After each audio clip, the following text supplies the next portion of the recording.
Last October, the Cubs were on a roll until a nemesis from the past showed up and ended those World Series dreams. This year, the streaking Cubs run into that same foe on CSN next.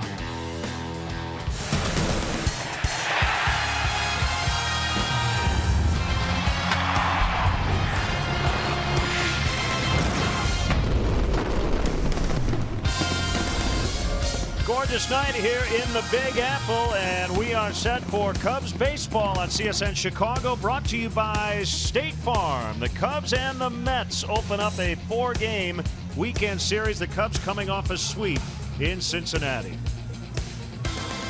Great to have you with us. Jim DeShays and Len Casper with you. The Cubs swept the Reds. The Mets have dropped 4 in a row, so you have 2 teams going in opposite directions right now. Yeah, the Cubs responding nicely after dropping 3 out of 4 in Miami, sweeping the Reds. The Mets have lost 4 in a row. They were just swept by the Washington Nationals, the team they're trying to run down in the NL East. You see the Mets at 40-37. They were exactly at 40-37 through 77 games last year, but they're 6 games off the pace. And most of the news here in New York is bad. They're a beat-up club. They've got a lot of injuries. They've got some underperforming players. Meanwhile, all good for the Cubs as they respond nicely. Now 11 games better than the second-place Cardinals. What a weird year last year. The Cubs swept the regular season series 7-0 and then got swept in the NLCS. Yeah, and I remember leaving here last summer thinking this Mets team is done. They are toast. They couldn't score runs. Of course, they acquired Yoenis Cespedes and others, went on a furious rally, and then dominated the Cubs in the LCS. Let's check out the starting pitchers for tonight. John Lackey will go for the Cubs. A left-hander, Steven Matz, and both guys looking for some redemption after their last outing. Yeah, John, maybe a little too aggressive in the strike zone last time at Miami. Allowed 9 hits, 7 runs in 4 1/3. Steven Matz has been bothered by a bone spur in his elbow, so the Mets are keeping a close eye on him. 4 1/3, 7 hits, 6 runs in a Mets win his last start at Atlanta. Well, before we get this series started, we've got to take a look back at one of the craziest series of the season so far for the Chicago Cubs, a sweep in Cincinnati. That is next.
Part by your Chicago area and Northwest Indiana Lexus dealer, who invites you to test drive a Lexus today. Blue Cross and Blue Shield of Illinois. Through it all. Ford, inviting you to check out their fuel-efficient lineup at your local Ford store or at localfordstores.com. And by Southwest Airlines. Transparency. Low fares. Nothing to hide.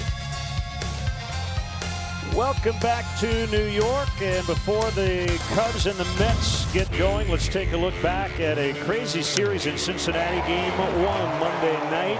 Chris Bryant did something no major leaguer previously had ever done. He had 3 homers and 2 doubles in the same game, a 5-for-5, 6 RBI night, as the Cubs took game 1 11-8. Then on Tuesday, this game went 15 innings.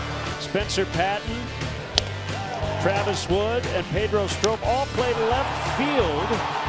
Cubs got a big grand slam from Javier Baez. A 5-run top of the 15th.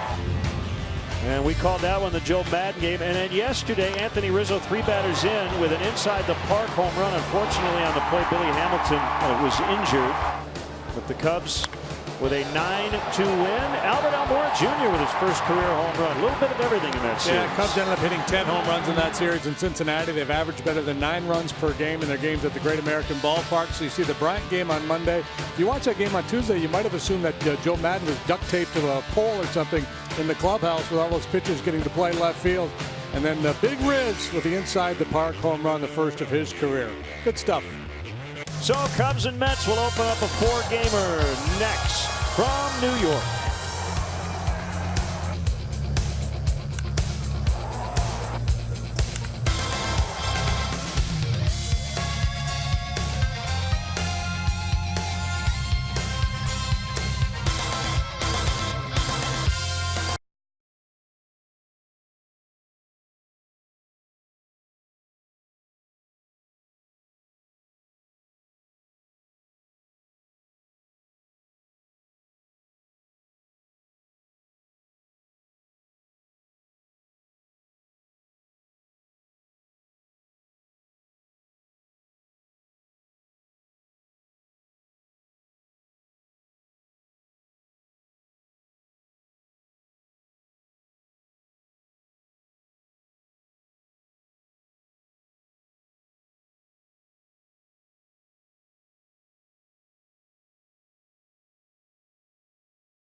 By Binny's Beverage Depot. If Ben Zobrist gets a hit, Binny's Beverage Depot will donate $100 to the Greater Chicago Food Depository.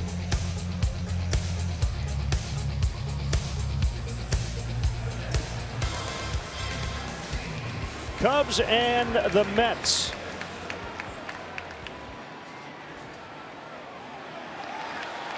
Let's get the Cubs Southwest starting lineup against left-hander Steven Matz. This lineup looks pretty similar to the one we saw yesterday in Cincinnati. Zobrist is playing right. Jason Hayward getting his second consecutive game off, dealing with a little side issue.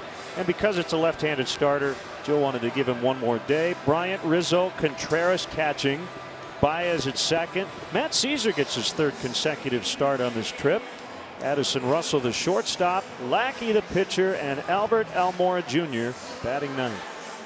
Let's check in with the Mets defensively, brought to you by Cricket Wireless. Trying to patch it together. They got a bunch of banged up players. Kelly Johnson makes a start in left. You think of him as more of an infielder. Jonas Cespedes with the big arm in center. You'll be finding Nimmo in right. Flores, Cabrera, Walker, Loney, 3rd to 1st. That's a different look, isn't it, from what we're used to. Travis d'Arnaud will be the catcher, and the Alexis Pursuing Perfection starting pitcher is the young lefty Steven Matz, 25 years of age. He's a good one. 7-3, 3.29 ERA. We saw him in the postseason last year. Likes to sink the fastball. He'll throw that heater about 2/3 of the time, and then equal parts slider, curveball, and change to round out his repertoire. Here are your umpires. Corey Blazer's back of the plate. The crew chief Jeff Nelson is at first. Laz Diaz at second. And Nick Lentz is at third.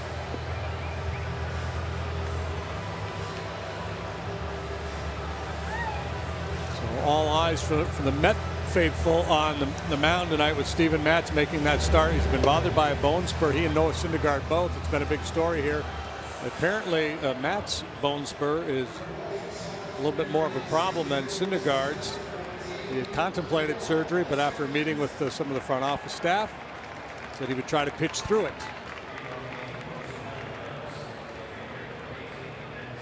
So here is Zobrist to start it. Outfield grass a little worn here. Dead and company, members of the Grateful Dead, and a concert or two, I think maybe a couple of them here recently. Mets are home for an 11-game stay here at Citi Field, and we're underway. Fastball just missed. Looking at Matz's game log, and last time out against Atlanta, he did not throw his slider, so I don't know if that's an issue with the bone spur. So Zobrist in the leadoff spot each of the last 3 games with a hit in the first inning, and Benny's Beverage Depot donating $100 to the Greater Chicago Food Depository as a result. Yeah, Zobrist definitely trending upward in recent days, especially right-handed Ben.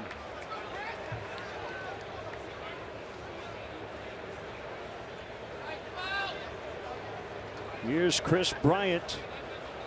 What a series in Cincinnati. 8 out of 14, 2 doubles, 3 homers. All those came in game 1. He had the game-winning RBI in game 2 as well. Knocked in 7 so far.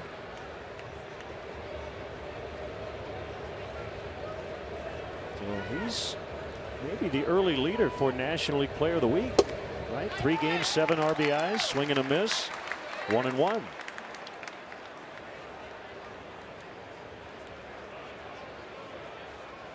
Hey, he's been on it's not just, that series, but he's been on a pretty good run for a while now. Good changeup from Matz. He's showing good life on the heater here. He can elevate. You see 95, 96 above the hands. That's where a lot of clubs try to go. That's where the Reds were trying to go on Bryant, but they didn't hit their spots, and every time they were off by just a little bit, he crushed it.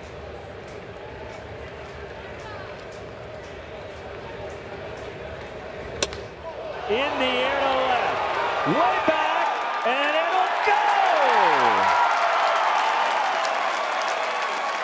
He just took a bite out of the Big Apple to start this series. It's 2-0. Well, it's to quote Yogi Berra, deja vu all over again, as you see Travis d'Arnaud coming out of his crouch, setting that high target, and Matz throwing the ball just above the knees. Saw this a lot in the Cincinnati series from Reds catchers trying to get the pitchers to go upstairs with that high fastball. They weren't able to make the pitch, and Bryant and others made them pay.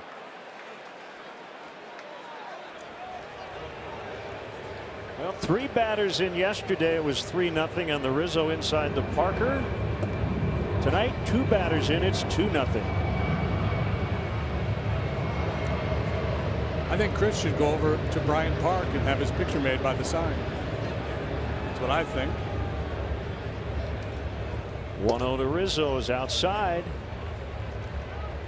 So Bryant has tied Adam Duvall once again for the National League home run lead. 22. It's only the 7th home run allowed by Matz this year. Got outstanding peripherals, high strikeout rate, hardly walks anybody. He's been keeping the ball in the ballpark.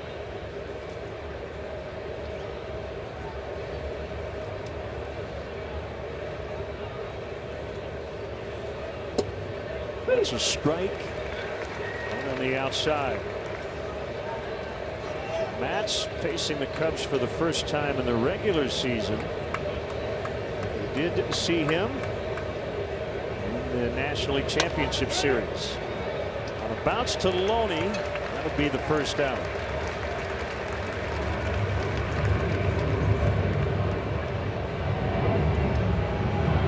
I think there's a train in the booth. We are in the LaGuardia flight pattern. Though it feels like not quite as often as it should. Could be wrong. I agree. That is based on nothing other than our anecdotal experience here since Citi Field opened. Wilson Contreras takes a strike. He's in the cleanup spot.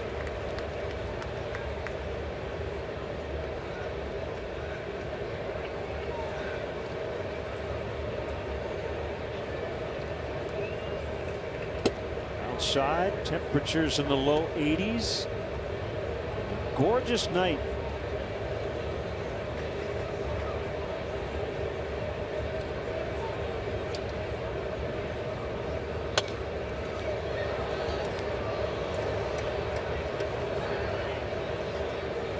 One and two. With an 11-game lead in the Central.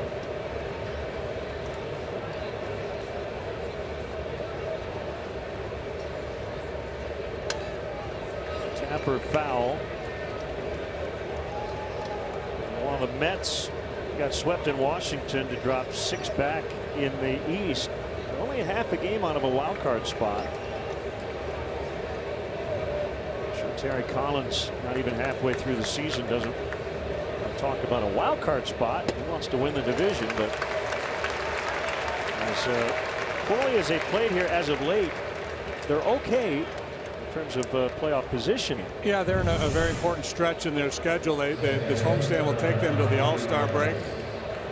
It's a tough homestand. Yeah. Cubs, Marlins, Nationals is Contreras. Matz's first strikeout victim tonight. Here's Javier Baez.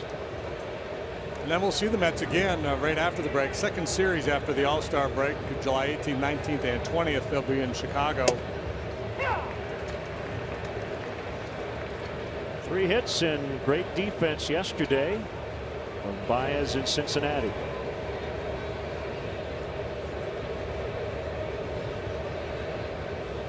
You might have to call him the magician. Wizards already taken. Lines Allen the other way into right.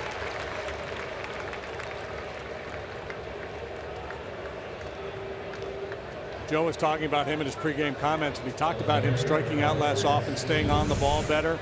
It's been hit or miss. There's been some at-bats lately where he's had that wild swing and been pulling off the ball, but hit that grand slam to straightaway center field. A double the other way in the ball game yesterday. Really starting to settle in. Matt Caesar, the hitter, with 2 outs, and Matz will throw over. Matz is from Setauket, New York. That's on Long Island. Grew up a Met fan, about an hour east of this ballpark. Previously Shea Stadium. Former Major League pitcher Neil Eaton coached him. He was a youngster. And he against Marcus Stroman in high school. They were rivals. Yeah. And he had committed to Coastal Carolina before he signed with the Mets. It was a second-round pick in 2009. That school just won the College World Series. Yeah. Congratulations to Gary Gilmore and the Chanticleers. Tommy Listello's got to be sky high.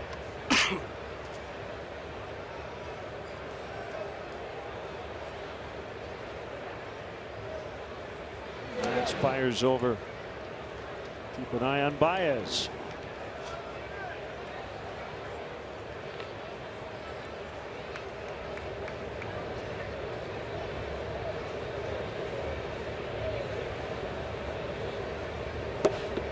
Swing and a miss. Caesar catch Darno on the backswing, possibly.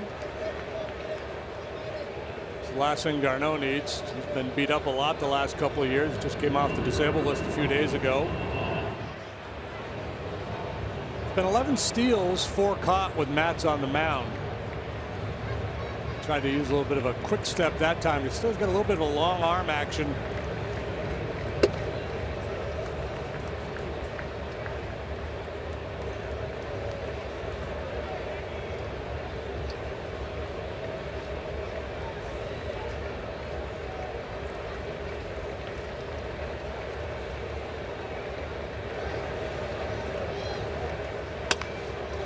Just foul.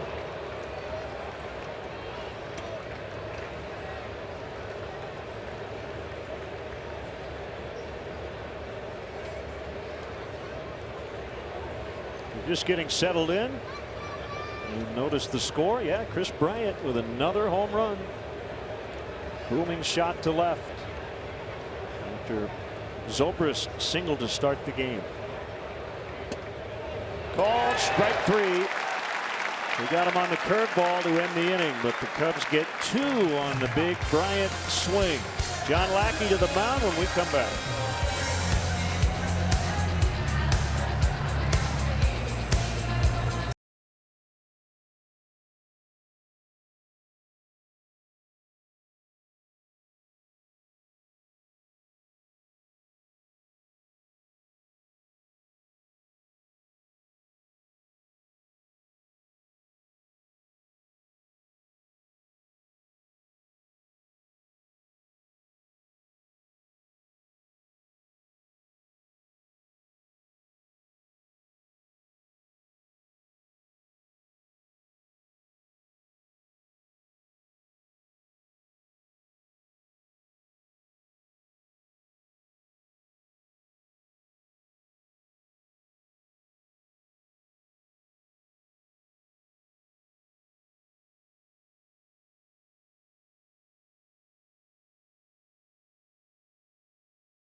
Eighth among the 30 major league teams in runs per game at 3.58. Dealing with some injuries as well. Rookie Nimmo is in right. Neil Walker replacing Daniel Murphy this year as their second baseman. Cespedes has been hot as of late. James Loney in with Lucas Duda on the DL. Asdrubal Cabrera switch hitting shortstop. Kelly Johnson is back with the Mets for the 48th time these last few years. Wilmer Flores at third. David Wright is out after neck surgery. Darno the catcher. Matt's the pitcher. No, Stevens the pitcher. Here are the Cubs defensively, and it's brought to you by Cricket Wireless. Matt Caesar, Albert Almore Jr. and Ben Zobrist left to right, third to first. Bryant, Russell, Baez, Rizzo, Wilson, Contreras. Behind the plate for the Lexus pursuing perfection starting pitcher, Big John Lackey. 7-4, 3.29 the ERA for John. 2-0 in his career against the Mets with a .93. 4 starts against New York in his long career. League getting .218 against him. Got off to a really good start in his last start in Miami, but things kind of went south on him in the middle innings. Ball 1 on Brandon Nimmo, 23 years old, a Wyoming native. 13th pick in the first round in 2011. He's here. Michael Conforto was struggling. He was sent back to the minor leagues, trying to get straightened out. And Curtis Granderson's dealing with a sore right calf. They might get Juan Lagares back from the DL tomorrow. He's got a thumb injury, and that is fouled back. Well, Lagares, an outstanding defender. He's not much of an offensive player, and that's the biggest issue for this Mets team right now. Finding a way to score more runs. They're a team that they hit a fair number of home runs. They're a fly ball hitting team. They've been miserable with runners in scoring position.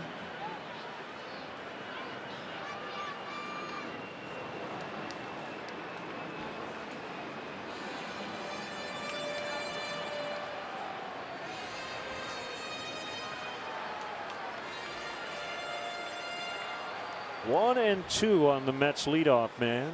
John Lackey, 37 years old, 6'6", 235. Fastball misses in. John will go 91 to 96 with a fastball. Swing and miss slider. Curveball. He's got a change that he doesn't rely on all that much. Fastball, command, aggressiveness, and that slider, probably his best attributes. Swing and a miss, strike 3 on the fastball. Milwaukee getting better with age. 218 innings last year with the Cardinals, and he's on a 200 inning plus pace again this year. Kind of a turbo sinker right there. A little drop down arm angle created all kinds of movement at 95.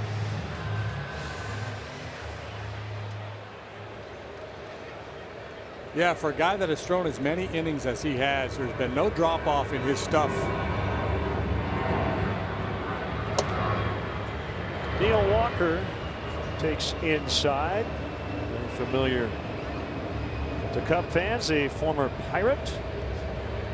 Was acquired in December for John Neese. Daniel Murphy tested free agency and later signed with the Nationals. Yeah, Walker got off to a great start for the Mets, and that was kind of helping to ease the pain of Murphy being gone, because Murphy's been one of the best players in the National League all year. But Walker's dropped off pretty significantly here in the last month or so.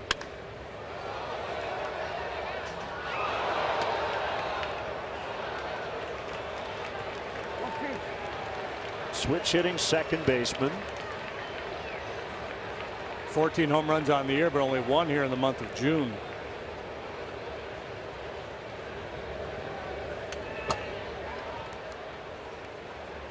I'd like to welcome all our viewers watching tonight on Mahaska Communications in Oskaloosa, Iowa. I just heard Keith Jackson saying that. In my head, of course. Keith's not here. I just right. The Oskaloosa Tuscaloosa thing.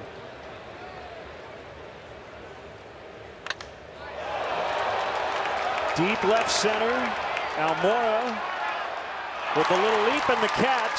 Probably didn't need the leap, but he wasn't quite sure, I think, where he was in relation to the wall. Yeah, and he knew he was on the track. He was feeling for the wall, but he didn't want to take his eye off the baseball. First time playing here at Citi Field.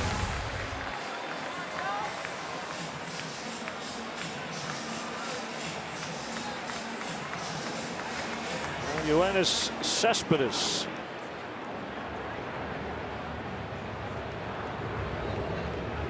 Turned a huge 2015 into a 3-year, $75 million contract. Back with the Mets.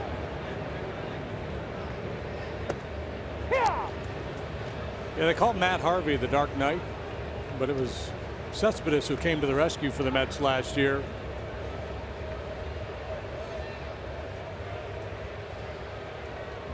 Really hurting for offense, so that's the question. So they're in a similar position this year than they were in last year, but I don't know if there's another Cespedes coming their way this season. Well, if we have a power outage a little later, you'll still be able to find his left forearm and the fingers of his batting gloves in his back pocket.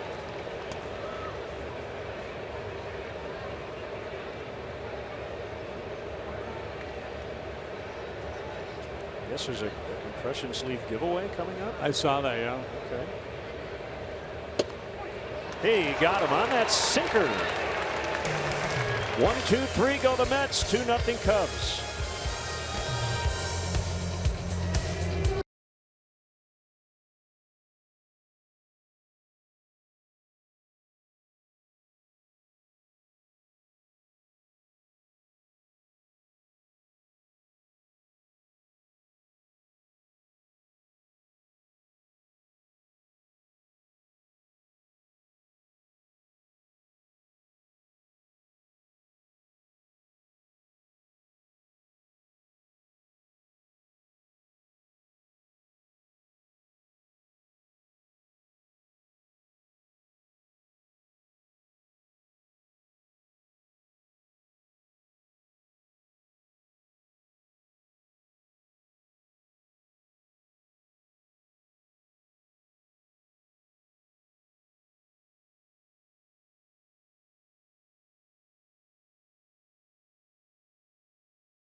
Presented by State Farm.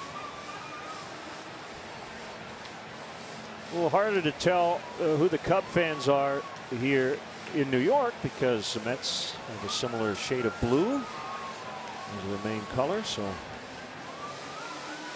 if you look around the ballpark, I go, oh, there's a Cub. No, he's a Met fan. Okay. There's a Cub fan. I see the Cub logo right in the middle of his chest there.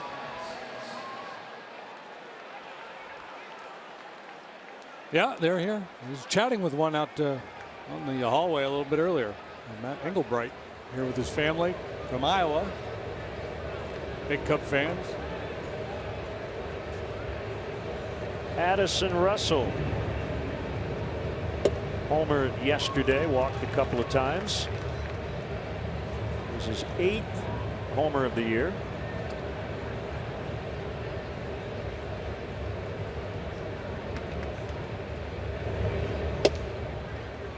Changeup misses outside.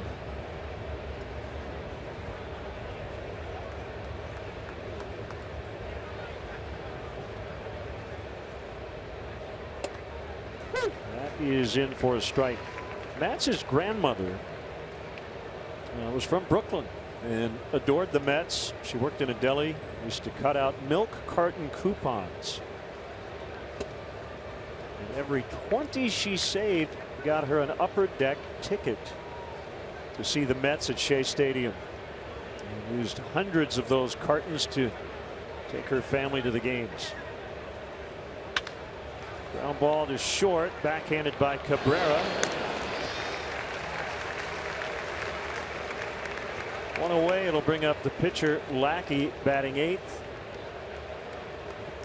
We've seen that on a few occasions on this road trip. Pitcher hitting 8th. Yeah, Joe likes to do it when he puts Chris in the 2-hole. Have a position player batting 9th as the lineup turns over, perhaps to provide more RBI opportunities. Second time through. Matt's made one start in each of the 3 postseason rounds last year, including Game 4 at Wrigley Field, NLCS. Mets clinched the pennant that night. He went 4 2/3. Gave up a run, but got a no decision because he didn't go 5. He left the game leading 6-1.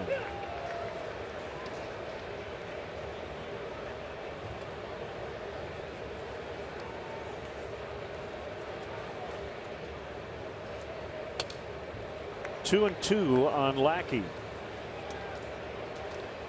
Cubs are the hottest ticket in town. Your best option for future games is Monday through Thursday. Very limited availability on weekends throughout the summer. Don't wait. Plan now. Visit Cubs.com.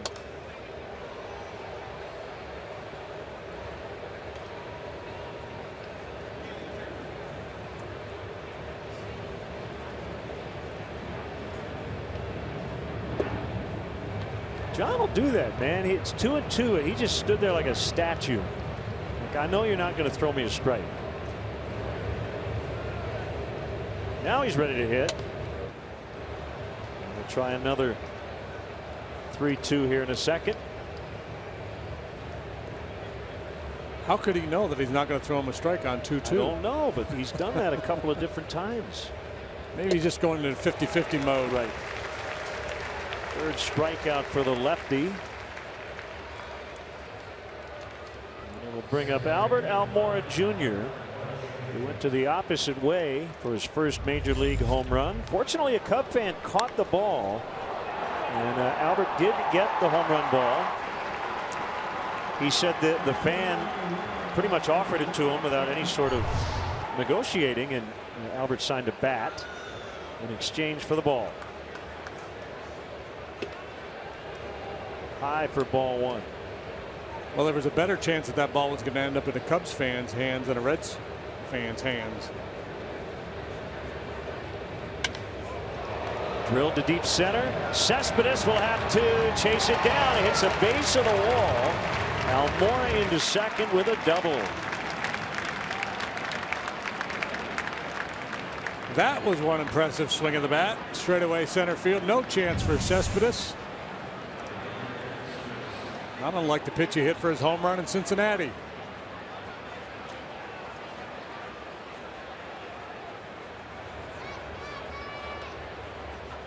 Chance for a little 2-out noise here. You can't help but be reminded of John Matlack when you watch Matt's pitch, the tall lefty in the Met uniform. Zobrist with a leadoff single in the first, scored on the Bryant home run. So if it holds true to form, he's going to get another hit in this at bat, because the last 2 days he's been in the leadoff spot and had hits in his first 2 at bats.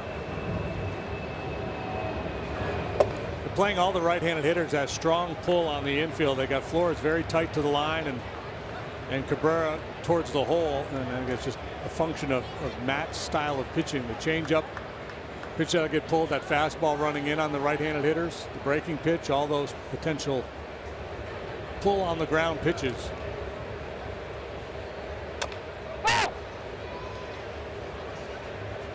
You and I were standing on the field in front of the Cubs dugout before batting practice, and you made a good point. You said, especially after spending 3 days in Cincinnati, and they've moved the fences in here, this place looks cavernous.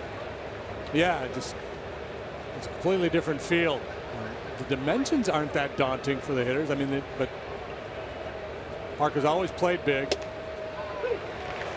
And I think, too, that third deck wrapping all the way around the way it does, or fourth deck. Most of the new ballpark construction, the idea was to go a little bit smaller, but here they stayed big.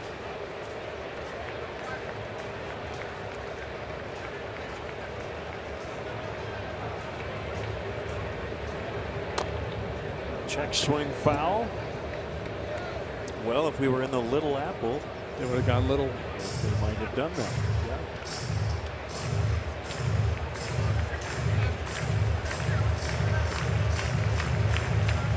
Cubs will be happy if that apple just stays right there all weekend.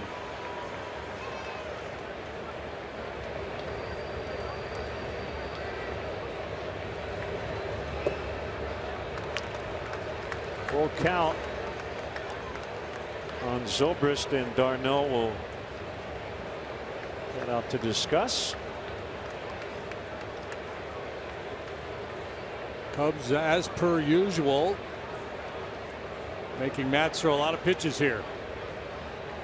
And with the bone spur, I would imagine they're going to be a little cautious in terms of his pitch count.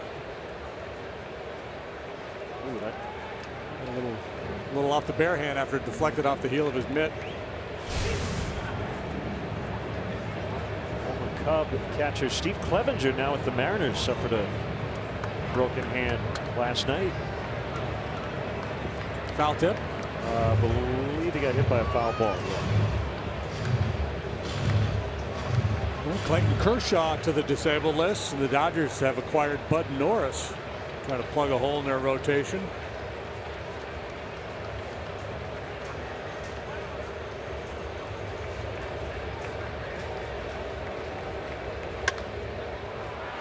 Popped up. Walker's got it. Inning over. Cubs lead 2-0 after an inning and a half.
Baseball brought to you by T-Mobile. Clayton Kershaw has gone to the disabled list with lower back issues, and the Dodgers have acquired Bud Norris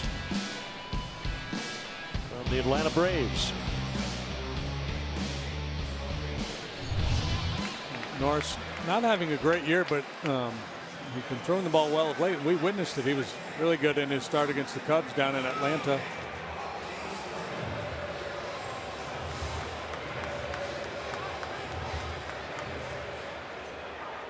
Kershaw teammate James Loney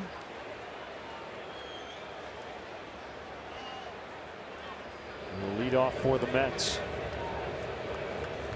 Lucas Duda with a stress fracture in his lower back, and as Loney grounds out to Bryant. 4 up, 4 down for John Lackey.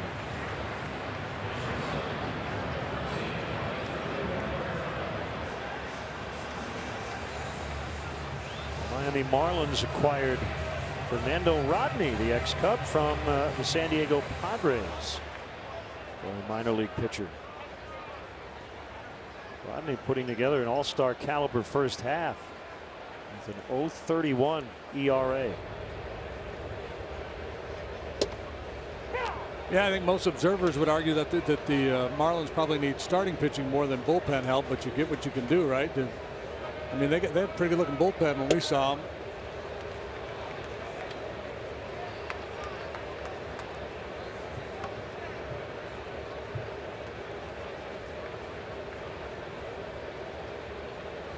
Asdrubal Cabrera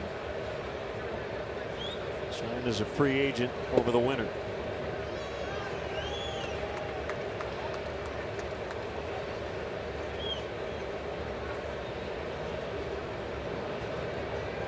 Switch hitter, batting .245 from the left side. 30 years old, from Venezuela, longtime Cleveland Indian. He's been with the Nationals, the Rays, now the Mets. Two-time All-Star with Cleveland. Yeah, these guys have seen a fair bit of each other. And Cabrera 7 out of 31 against John. The .226 batting average. He's hit 1 home run in those 31 ABs.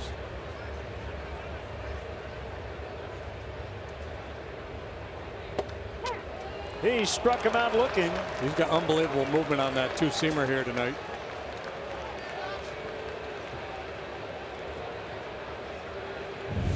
Now this one wasn't down like the one he threw Nimmo, but look at the movement laterally across the top of the strike zone. Cabrera thinks that ball's going to be in, and so much run carries it back over the plate. 3rd strikeout already for Lackey. There's Kelly Johnson, acquired by the Mets from the Braves for the 2nd consecutive season. That one a little too tight.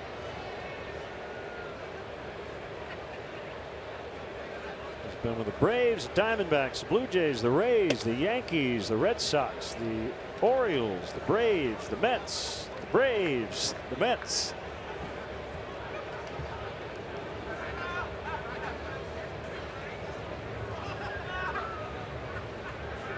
About 2012 Toronto, 2013 Tampa Bay, 2014 the other 3 teams in the AL East. So Kelly Johnson. Almora's got it, inning over. Lackey solid early on, 2-0.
gonna get him. Are you that excited? Yeah. Well, don't. I know he's gonna get Awesome, Eli. caught Chris Bryant on camera. Caught that one on camera. Caught that one on camera. Good call, Dad.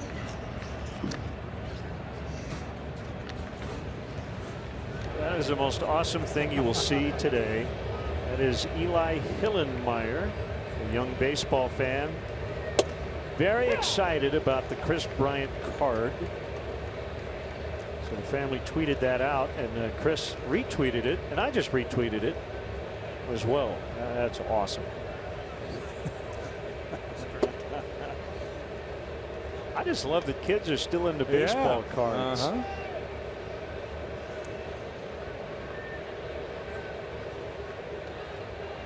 It was an emotional moment for young Eli. 2-1. It's the way I used to get when I'd get a Mike Lum. Here's the pitch. Swing and a miss on the changeup.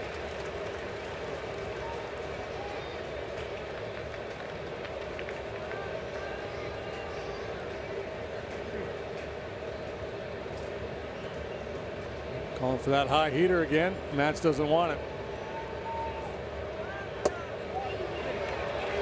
Bryant went.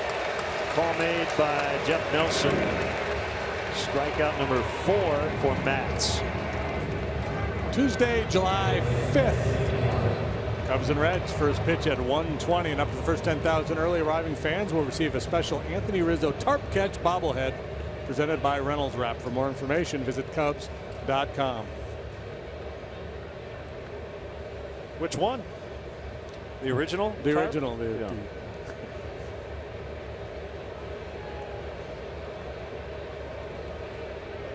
He just had one the other day too, a diving over the tarp. 10-game hitting streak coming in for Rizzo. He'll be a candidate for Player of the Month, finishing the month of June. We'll turn the page on the calendar tomorrow. Came in hitting .384 this month, 8 homers, 21 knocked in. Matz was a National League Rookie of the Month for May. Yeah, 6 starts last year for the Mets. Still qualifies as a rookie this year.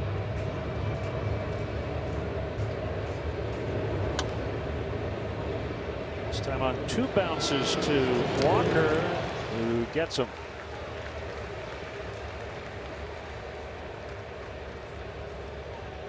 Boys are doing some serious damage, aren't they? Those slugging percentages.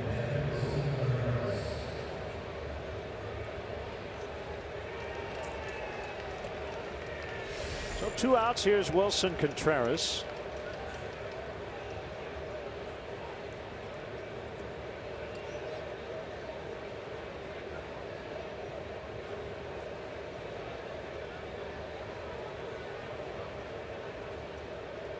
Pitch misses for ball 1. Well, you debuted in the big leagues as a New York Yankee, so you know what it's all about here. But just talking to people around the traveling party, it's always fun to come to New York. A big stage. There's a lot of energy here, and Cubs and Mets. The season series last year, Cubs winning all the regular season games. Mets took all 4 in the NLCS. Yeah, absolutely. 2 big towns, and the history between these 2 teams. Back when they were in the NL East together. Contreras takes the 2-out walk.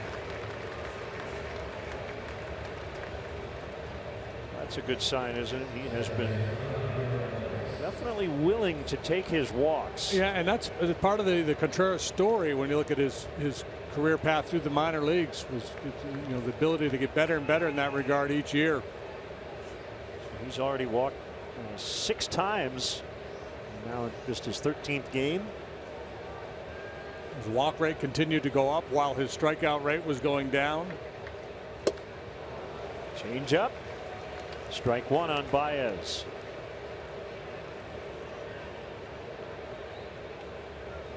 Just cheating on a heater there. Not a bad idea. Still got a couple strikes to play with. That's the challenge, to be able to adjust your approach throughout the at bat and from one at bat to the next.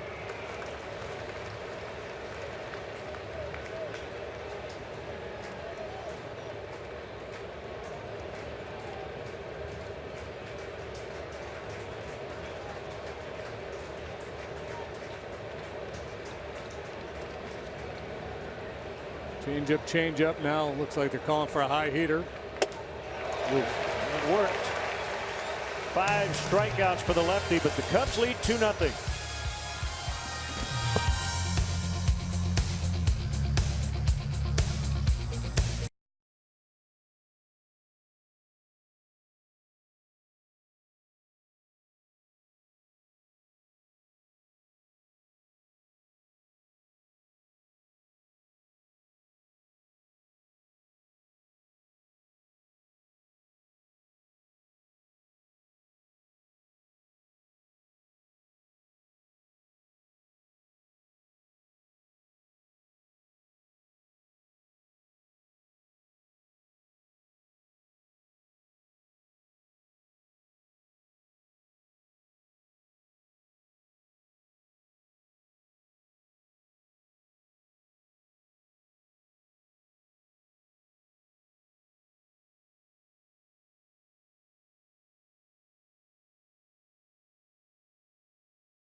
This ends. Leila Rahimi goes one-on-one with Bulls head coach Fred Hoiberg. Find out why he thinks Denzel Valentine's versatility makes him a perfect fit in the lineup. He can play everywhere. The biggest area he wants to see the team improve upon for next season, and more, all on Sportsnet Central tonight after Cubs post-game live. He wants Denzel to be the Javi Baez of the Bulls.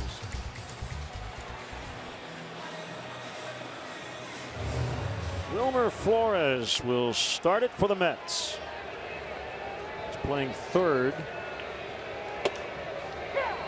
With right neck surgery earlier this month.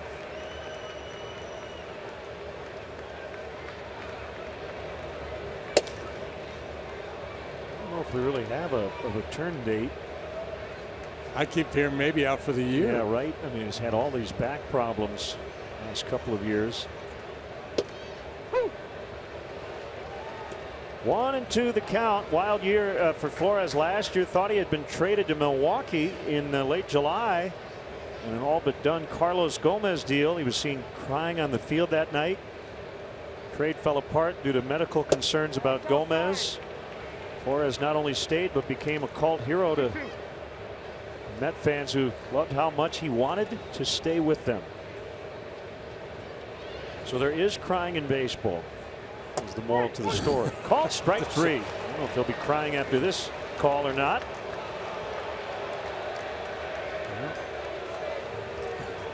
Big John on a mission here tonight. After a short outing last time, he's been really crisp. That two-seam fastball, and now the breaking pitch. Sitting right on the outside corner. 4 strikeouts, 3 looking.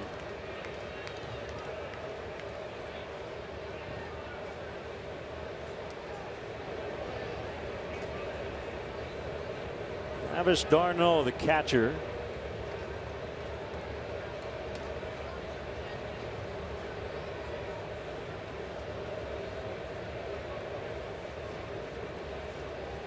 Right rotator cuff strain. He missed 50 games. Came back recently. Mets have gotten the worst offensive production from the catcher spot than any team in baseball. 547 collective OPS.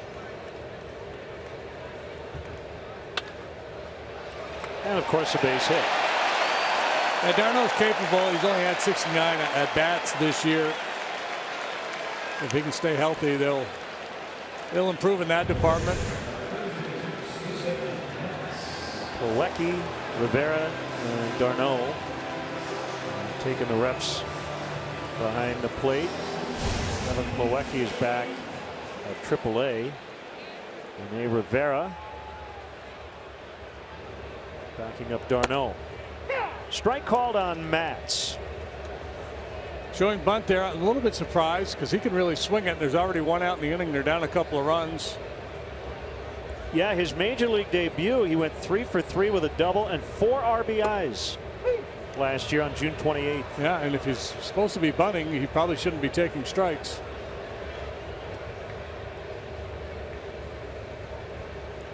I wonder if the bone spur bothers him more when he swings the bat. I wonder if that's part of the thinking here.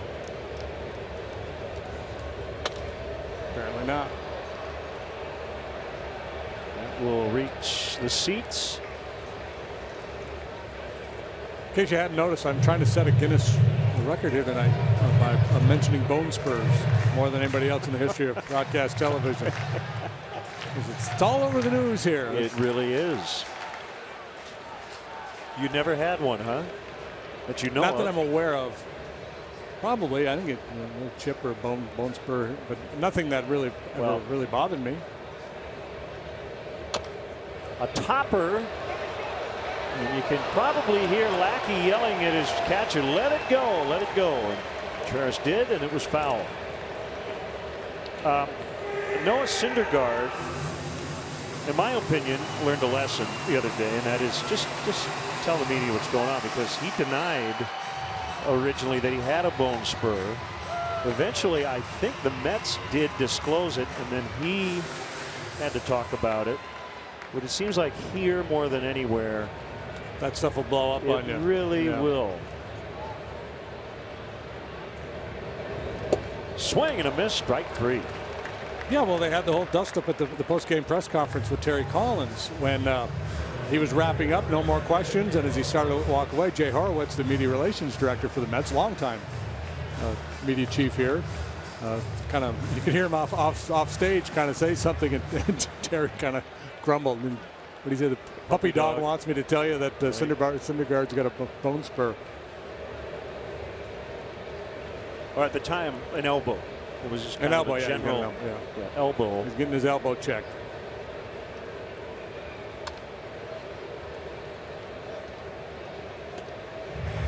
There's Nimmo. Foul strike.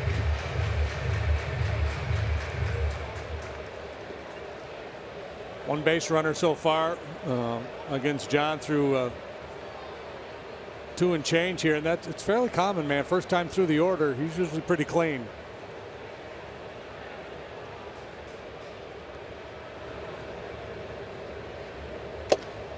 Foul tip, strike 2.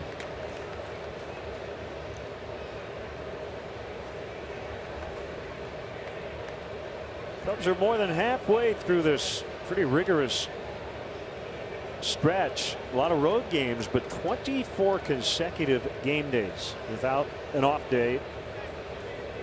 Got to make up next Thursday at Wrigley against the Braves. It will lead the Cubs into the All-Star break a week from Sunday.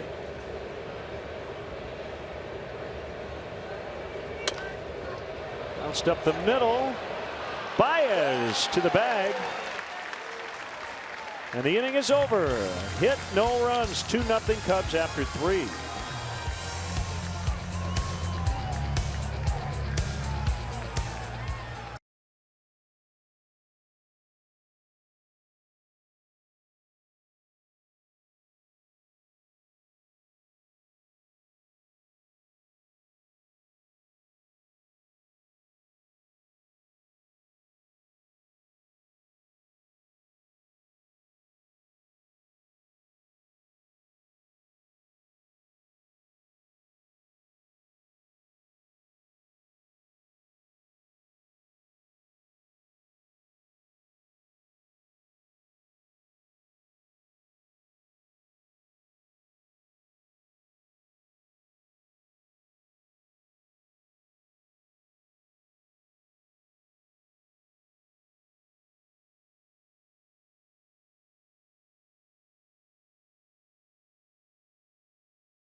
Museums combines high-tech interactive experiences with unique game-used treasures. Admission is free when you dine next door at Harry Carey's restaurant. For more information, visit chicagosportsmuseum.com. Time for our Coors Banquet Timeless Moment. It was on this date in 1962. Dodger left-hander Sandy Koufax threw the first of his 4 career no-hitters, 5-0 over the Mets, who didn't have a very good team that year, that first year in the National League, did they? They went 40, 42, something like that. 40 and 120 were the Metropolitans that year. They only finished 60.5 back. They only had 4 balls out of the infield in that game against Koufax. Expansion Mets. Expansion Colt 45s of Houston.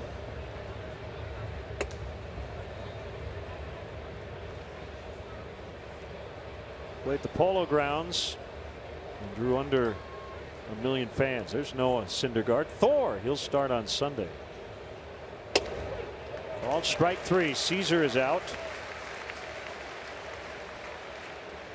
Nats has struck out 6. These are the 2 best starting rotations in terms of earned run average in all of baseball. Cubs came in at 254. The Mets at 330. Great execution there by Matz. He got Caesar on a pitch kind of like that one last time, a little high breaking ball, backdoor breaking ball for a called 3rd strike. So this time with 2 strikes, he goes heater in.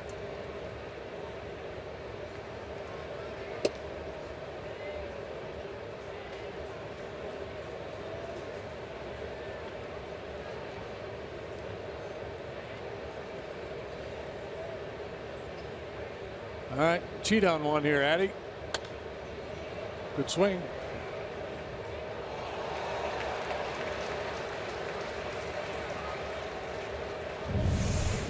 Sitting fastball on 2-0. Just didn't quite get that foot down in time. A little bit behind that fastball from Matz.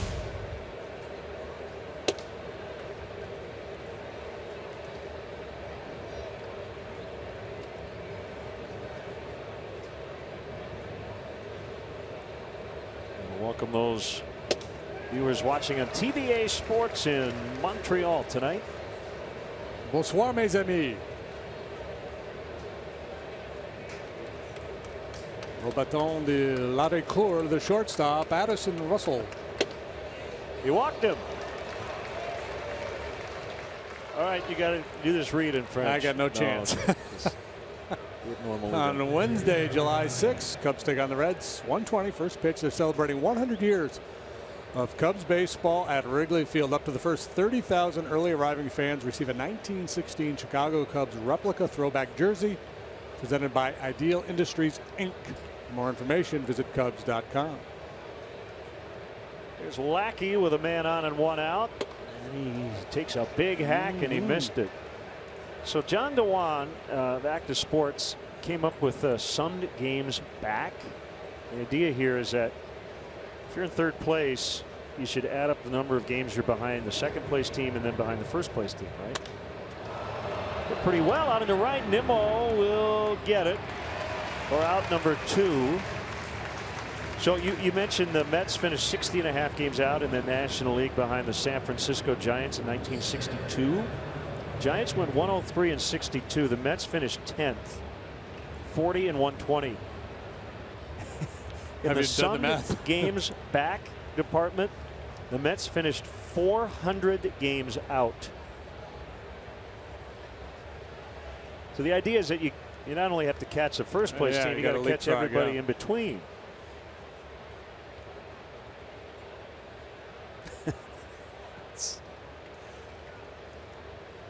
So they were eliminated, according to that number, from pennant contention in 1960, 2 years before they even started playing.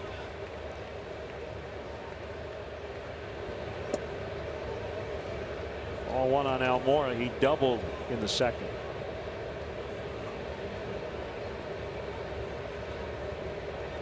Casey Stengel, the manager of the Mets back in the day when they were hapless. I mean, he was a perfect fit because of his personality. People could rally around the old professor. I don't know the player you're speaking of, but there was one quote where he's, so-and-so, the fine young man, he's 21 years of age, and 10 years from now, he's got a chance to be 31. And it's the old professor, P-E-R. Yeah, the old professor, yeah. Mike Piazza going into the Hall of Fame will join Tom Seaver as the only two Met players to have their numbers retired. We just saw Casey Stengel 37, Gil Hodges number 14. A couple of managers. Diving stop, Cabrera, and he gets Russell at second base to end the inning. Nice defense up the middle here in New York. 2-0 Cubs.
Cubs Joe Mad with 2 D's, and he tweeted the following today: congratulations to Beanie. That's his mom. She has retired from the third base diner in Hazleton, Pennsylvania, ... off to grad school. So Beanie is 83, and she's going to kick her feet up a little bit. Also, Joe was modeling the new Joe Maddenism t-shirt with the 4th of July patriotic look with the glasses. Corkbaseball.com, and the proceeds benefit his foundation, Respect 90. So check it out. Neil Walker fouls.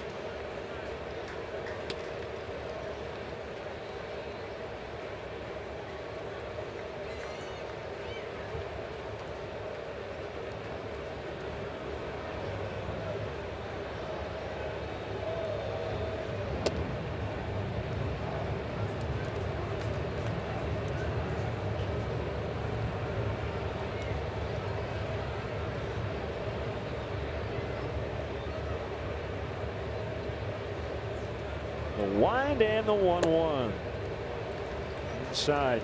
You said it early, he's got a lot of movement in that 2-seam runner.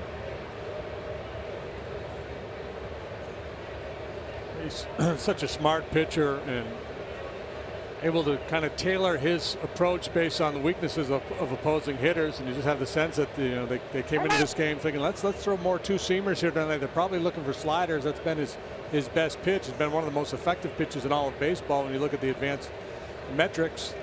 The lackey slider. It's a lot of swings and misses, a lot of weak contact with that pitch.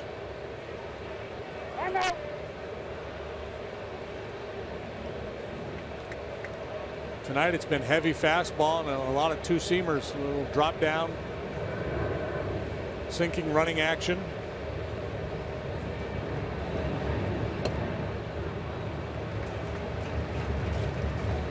3-1. Cespedes and Loney also due.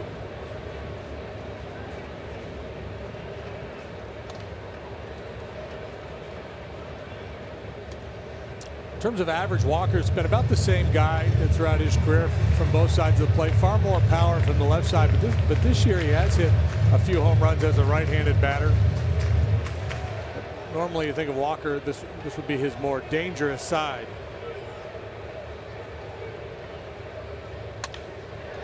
On the ground, diving attempt by Baez. He can't get it, and Walker's got a leadoff single, and that's the first time the Mets put the leadoff man on base. You just assume Baez is going to make the play. He's been so good that time, just couldn't secure that baseball. You know, a lot, for obvious reasons, has been made of this rematch going back to last year's NLCS, but you look at the Mets lineup tonight,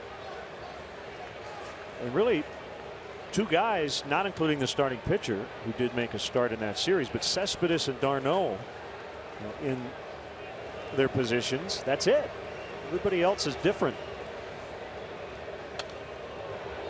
And the Mets were clearly the better team in all phases in that series, but I mean, Daniel Murphy homered in every game, hit .529. Lucas Duda went 4 for 10 with 6 RBIs. Jake Arrieta, I think, had run out of gas a little bit. Yeah, I think that's fair.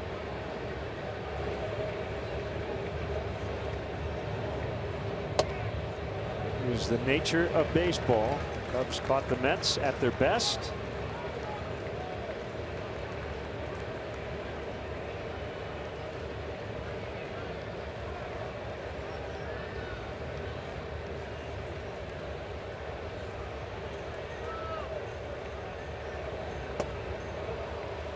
Swing and a miss, 1-2. And I just, you know, I don't know offensively, beyond cutting down a bit on the strikeouts, which the Cubs have done this year, how you can really prepare or build a roster for October. Cubs have a good offense, but really good pitching won't shut down good hitting. And I think, as we talked about very recently when we were in Washington, you got to be able to pitch too. Yeah, well, that's hope key. you can eke out a win or two. Most championship teams, or I mean, I think when you go back through the history of baseball, you're going to find a lot of teams that won that were really good pitching teams and just so offensively, but not so much the other way around. Once in a great while. And maybe one of your guys has a series that Daniel Murphy had. You can't get him out. Deep right.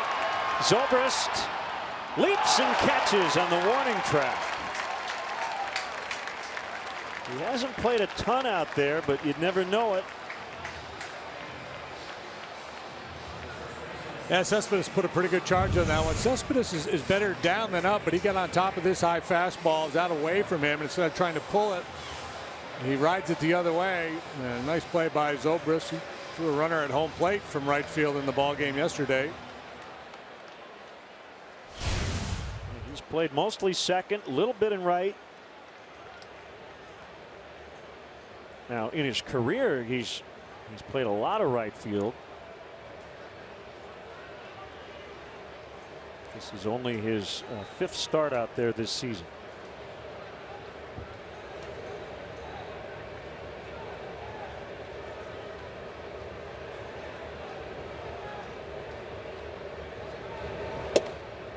Remember, Zobrist is with the Kansas City Royals, who beat the Mets in the World Series.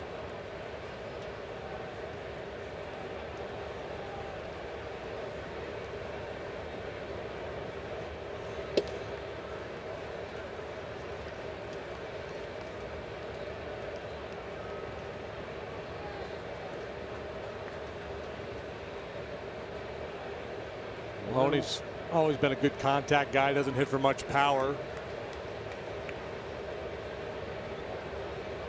A nice long career, good glove man. He pops it up off of third. Bryant into foul ground makes the catch. Cubs offer special programs designed for your future Cub, from Kids Sundays at Wrigley Field to Clark's Crew and baseball summer camps throughout the Chicago area. There are many ways to build lifelong Cub memories with your kids. Visit Cubs.com/kids to learn all about our Cub Kids offerings.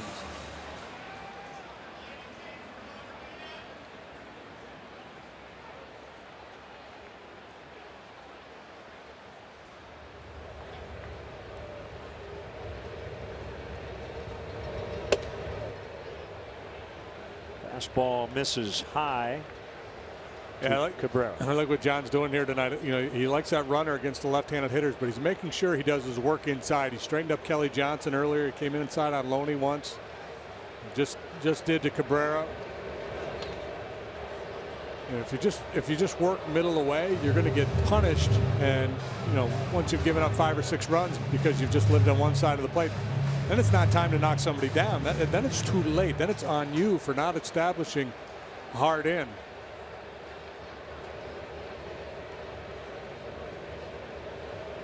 That immediately goes into the scouting report of every player in the other dugout. When they see you go up and in early in the game, they say, okay, he's got that. He's willing to do that.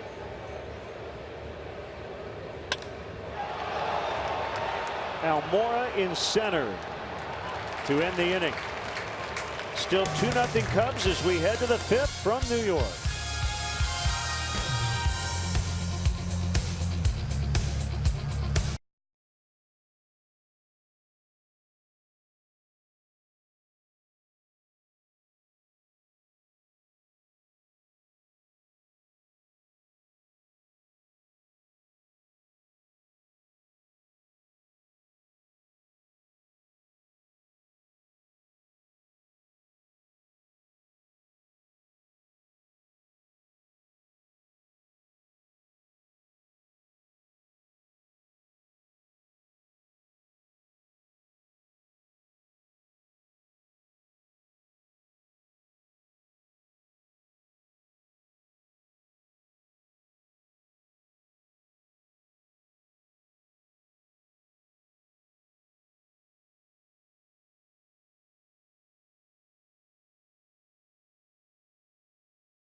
And an official Cubs MasterCard debit card only available at your local Wintrust Community Bank.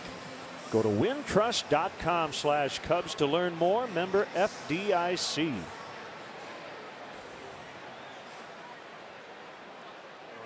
Two 2-0 on Chris Bryant's first inning home run.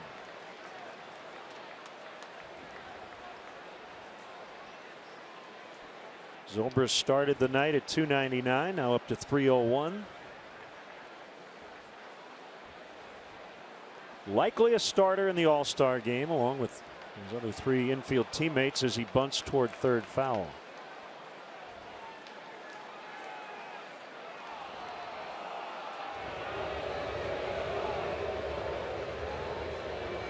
Adam Warren pitched for the Iowa Cubs today, went 5 innings, gave up 3 hits and 2 runs, no walks, struck out 3, and no decision at Round Rock. And he'll make a start for the Cubs at some point next week. They try to give their starters an extra day during this long stretch of no days off. It'll be fair in front of the plate. Darno makes the play 2-3. It might be before Kyle Hendricks, just because he was extended a little bit yesterday, and the Cubs really needed it with the long bullpen night the night before. Yeah, I thought so too. I was listening in when Joe talked to the writers, and he said that's not going to time out. He said Kyle will go on his regular day, so Adam will probably go. Because Adam pitched a day later, yeah, maybe so Tuesday or Wednesday.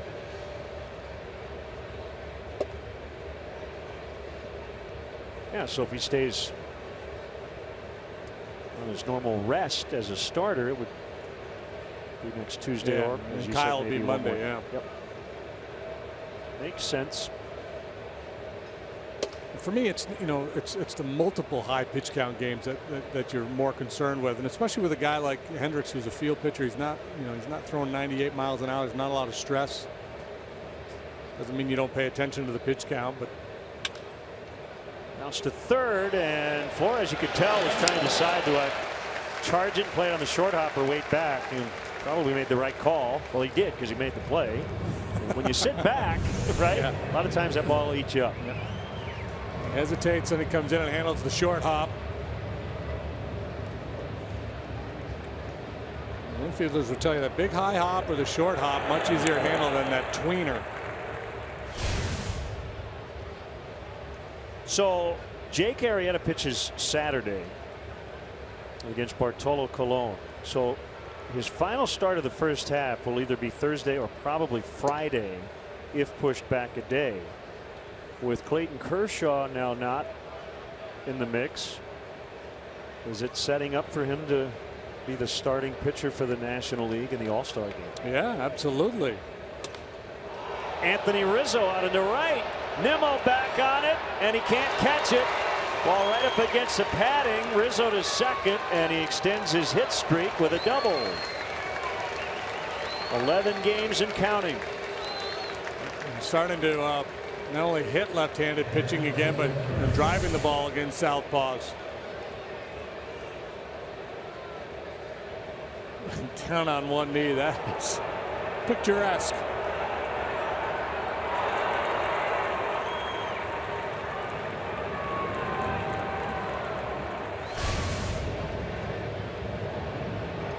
It was a perfect telemark landing after he made contact. His inside the park home run last night was the first by a Cub first baseman since Andre Thornton did it in 1975.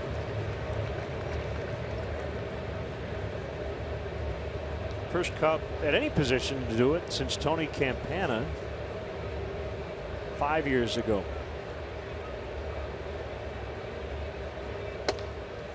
1-1 on Contreras.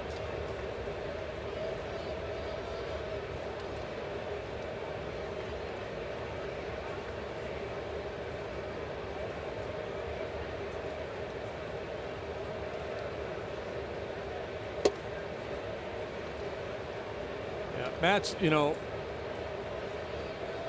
of the reports I read on him was that he was using his sinker more, but it's been pretty much four-seamer, maybe a little cut. Working a lot of fastballs up in the zone.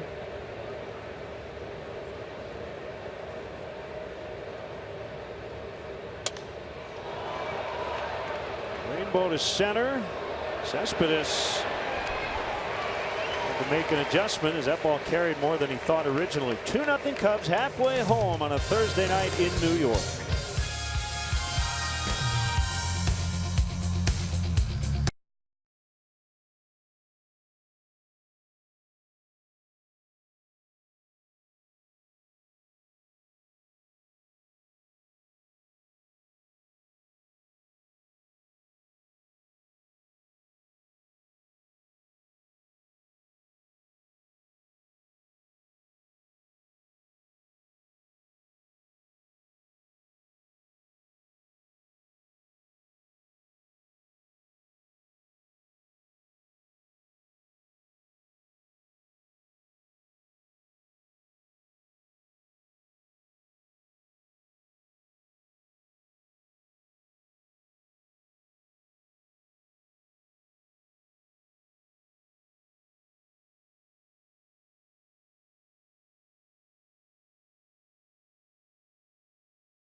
Kelly Johnson will lead it off. By the way, Derek Lee hit an inside the Parker 2007 in Arizona. So I'm pretty sure he was playing first base. So I think that was the last Cub first baseman to do it. Well, it's always fun to talk about Andre Thornton, right? 1975. You would have been excited to get an Andre Thornton baseball card. Yeah, for sure. Maybe not Chris Bryant excited, but 2 balls, no strikes to Johnson. He's playing left.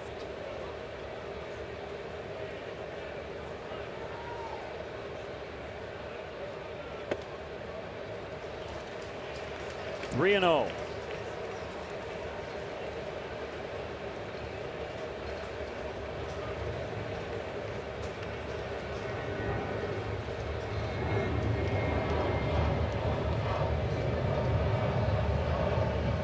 Pitch. Ball 4. That is the first walk. Yankee has surrendered. And here comes Flores.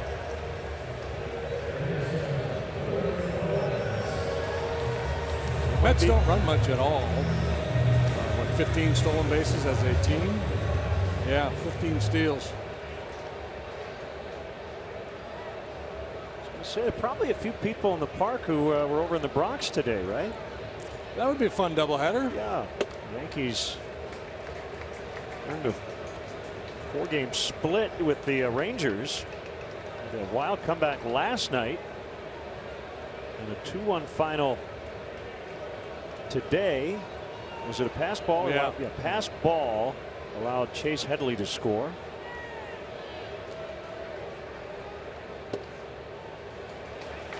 And that's 6 straight misses to start the inning.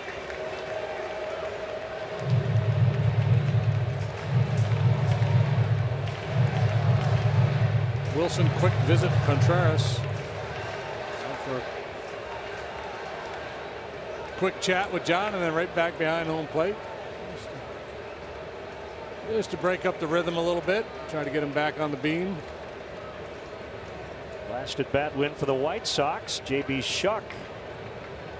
It's the game-winning hit in the bottom of the 8th as they beat the Twins 6-5.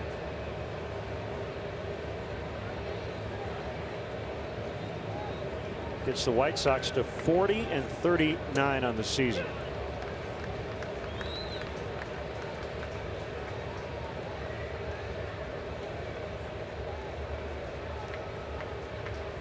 Matt Davidson in his White Sox debut broke his right foot. Oh no. Rounding first base on an RBI single.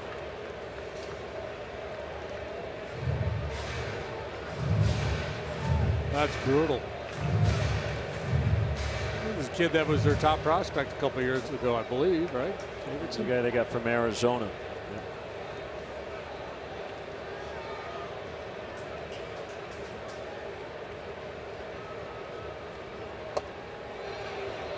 Flores held. Flores 3 home runs this year, but there's a little more in there. He had 16 home runs last year for the Mets. Had 22 doubles, 483 ABs. He's not going to give you David Wright production. Diving stab, Chris Bryant for out number 1.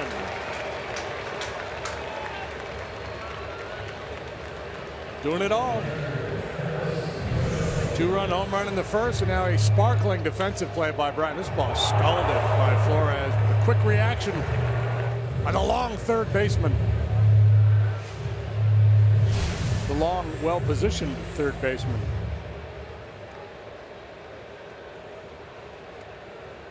Garneau 1 for 1. He picked up the Mets' first hit.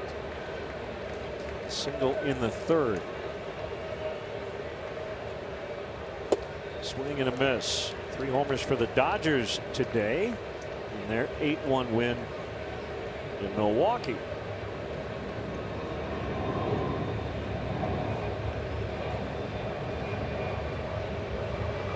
Monty Grandal, Trace Thompson, Corey Seager went deep. Corey Seager, my goodness, what player he is. He's got to be the rookie of the year, right? Been great.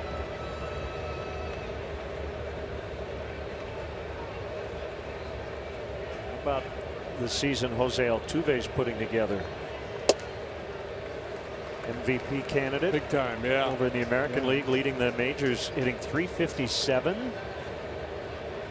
.432 on base average. He's got 13 home runs already. His career high 15. Almost twice as many games last year. He's got 21 steals to lead the American League. Jose Altuve is listed at 5'6", 165. Yeah, it's a great story. 1,000. Yeah, a little guy who came to the big leagues, and he had a hard time getting signed. People doubted him because of his size. When he first came to the big leagues, there was still a lot of speculation as to whether he'd hold up or not. Would he be able to handle major league pitching? And yeah, he can run, he can hit, a good contact guy. Now he's added the power component.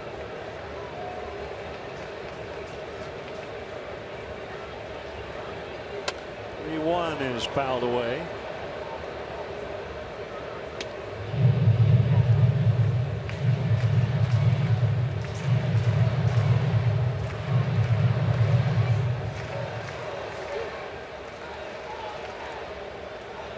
With that power that Altuve has now, he's kind of like a Ricky Henderson type player. Obviously, he's not going to steal 100 bases, but that small strike zone with that kind of power, he won't walk like Henderson did.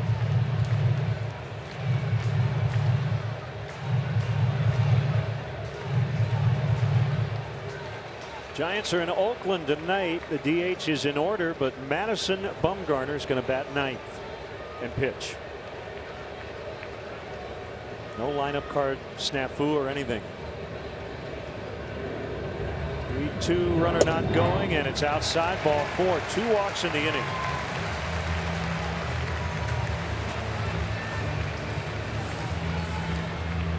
Wednesday, July 20th. Sit ringside with Cub manager Joe Maddon and Cub players for the second annual Respect 90 main event at the Wintrust Bank Building in Chicago. This will feature several young local boxers at various skill levels, as well as a special main event bout. A portion of the proceeds will benefit youth boxing programs in Chicago's underserved communities.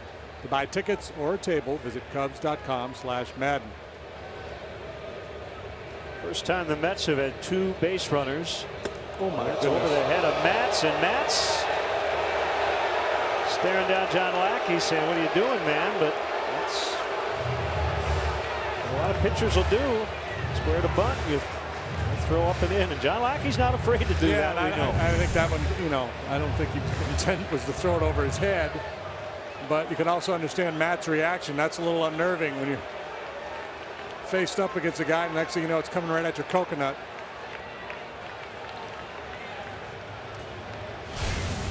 See, and this is where it pays off for Lackey to have that reputation of having a little bit of an edge, not so much for Matz, but for the the other hitters in the Met lineup. It's not sure.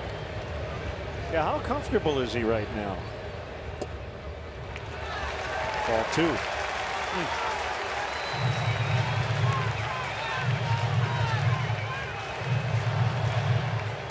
Tim Tuffle giving signs at third base. Former Cub Tom Goodwin over at first.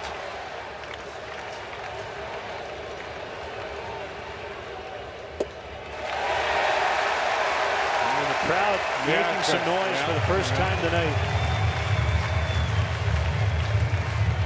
The 5th inning, that was John's undoing last time against the Fish.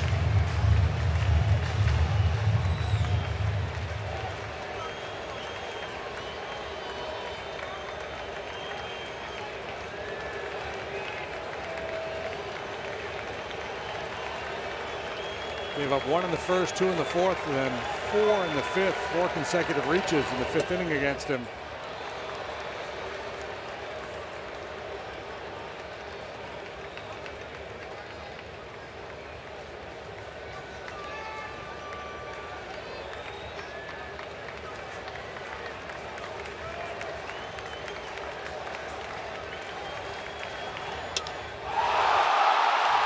deep center. Almora on the track. Little leap in the catch. Tagging and heading to third is Johnson. Matz gave it a ride. Almora, another nice play. And the crowd giving the pitcher a hand.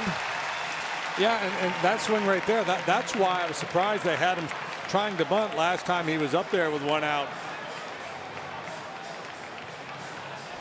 Good looking swing by Matz on 3-1. Fortunately for Lackey, it stays in the ballpark and he gets a fresh start with Nimmo here.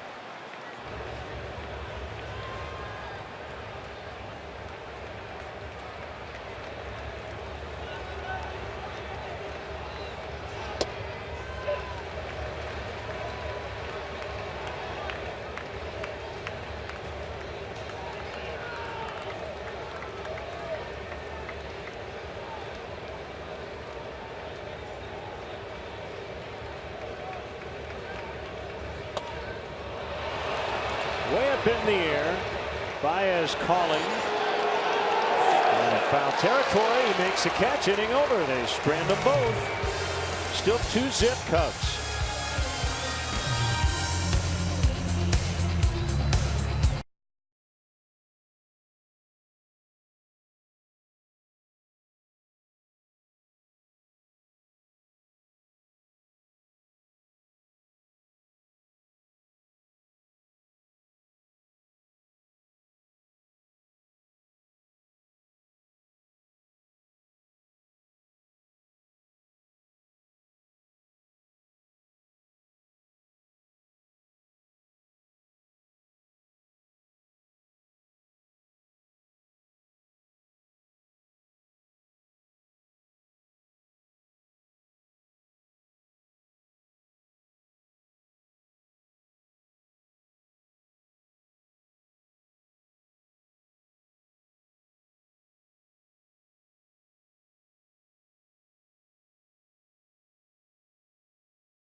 Travel Wisconsin. Plan your fun today at travelwisconsin.com.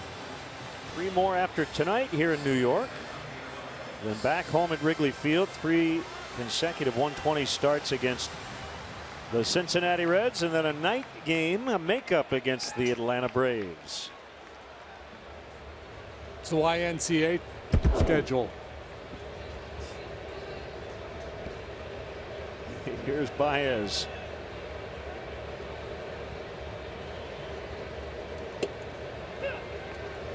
Breaking ball strike.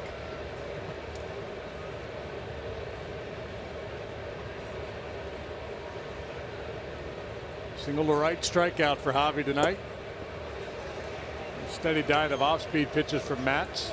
It's been a tough pitch for Baez.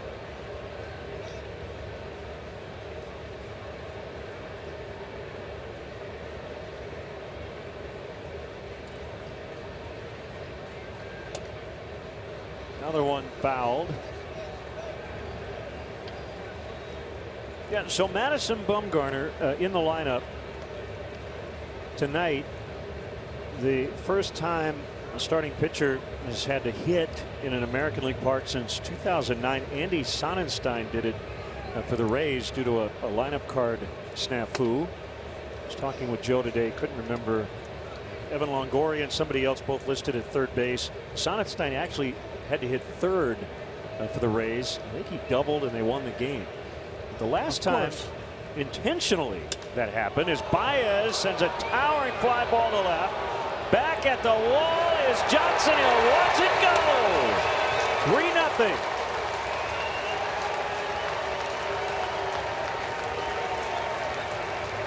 Number 8 for Javi Baez. They went back to the changeup one more time. This one caught a little too much of the plate.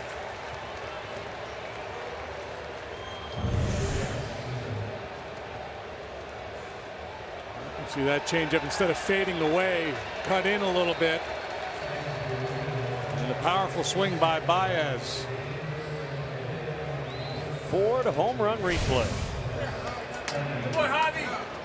So all 3 runs coming on 2 homers by the Cubs. Caesar takes a fastball high. Ken Brett. He could hit. Batted for himself 1976 with the White Sox. Well, I think it makes sense to use Bumgarner, let him hit for 2 reasons. One, he's a really good hitter. Well, 3 reasons, and that saves you 1 extra guy on the bench.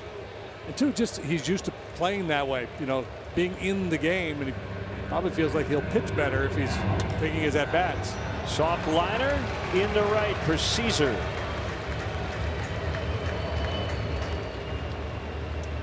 His first hit tonight after striking out twice.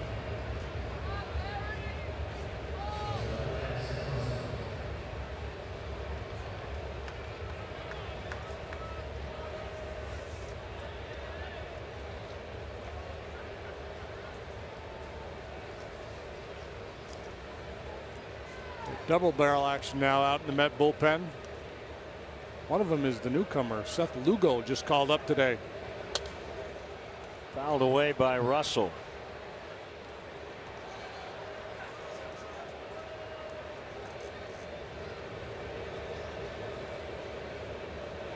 I guess the risk you take in having Bumgarner bat for himself is if you have some weird injury or a short start. Then you got to use pinch hitters, whereas if you have the DH, your lineup's kind of set. Yeah, there's potential downside. It's Goodell and Lugo, a couple of righties. Eric Goodell. Caesar takes off and Russell fouls. Had a great jump, but he's got to go back.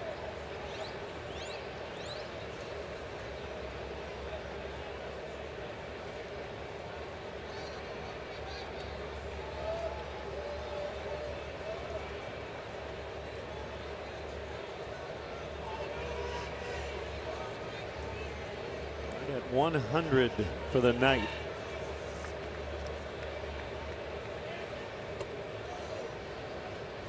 Frustrating, no doubt, for these Mets starting pitchers here this year, the lack of run support. As we noted it from the top, that was the story last year too. Jacob deGrom, he's tomorrow, right?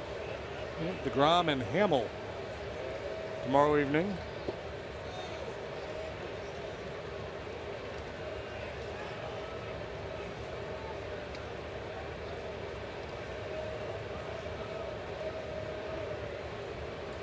Bartolo Colon.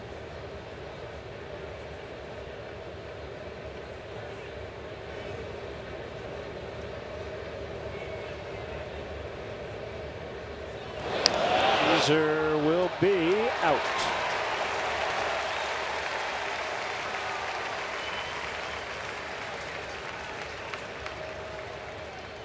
It's the first out of the 6th.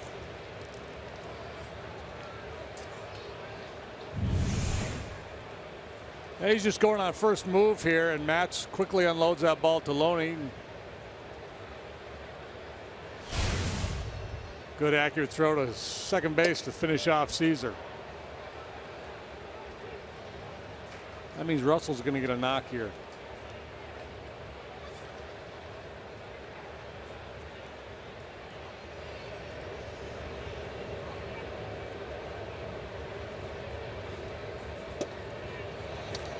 He walked him. Matz not real happy with himself. Follow in-game live on CSNChicago.com, presented by State Farm. Gotta get a replacements reference in with Matt's pitching. His night is on the ledge. His night is over. We'll be back.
And auto service experts call to the pen. Here's right-hander Eric Goodell.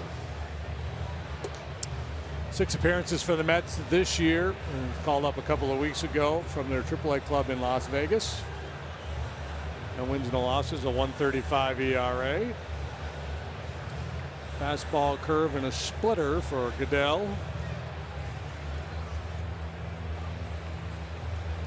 How do you get to Wrigley Field?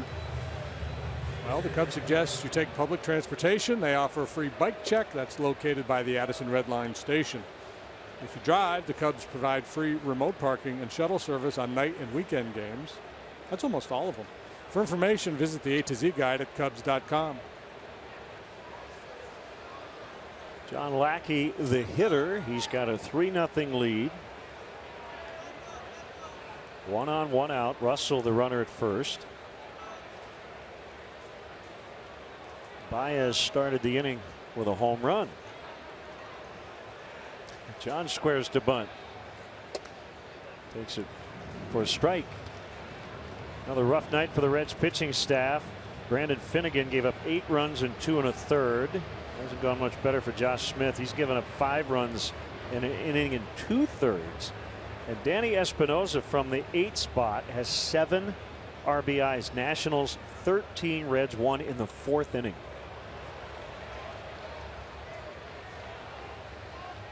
Two homers for Espinosa, including a grand slam and a 3-run shot. Maybe they'll bring Jumbo Diaz in to throw at somebody.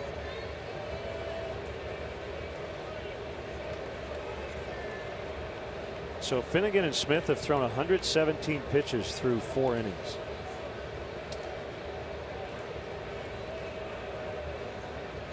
Yeah, that was curious. When it happened yesterday, you were on top of it. And you usually side on the I don't think it was on purpose. Yeah, I'm generally a pacifist when it comes to these matters. Sure looked like it was with purpose. As Lackey bunts foul and strikes out.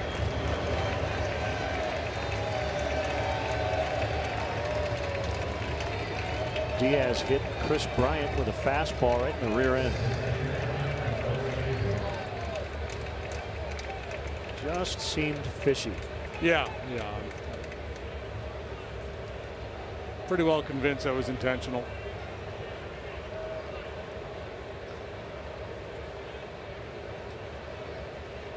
Now Moore with a double, and then robbed of a hit by shortstop Cabrera.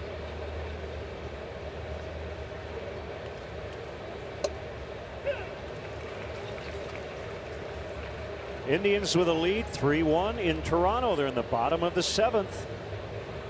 Indians have won 12 in a row, one shy of their club record. They have had two 13-game winning streaks, 1942 and 1951. Yeah, their pitching has been off the charts here in the month of June.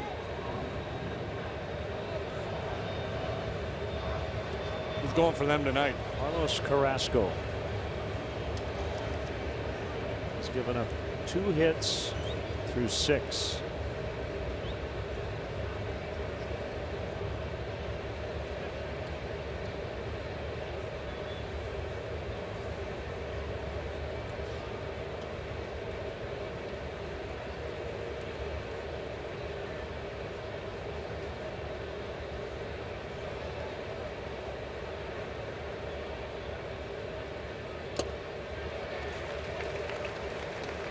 Oh, 2.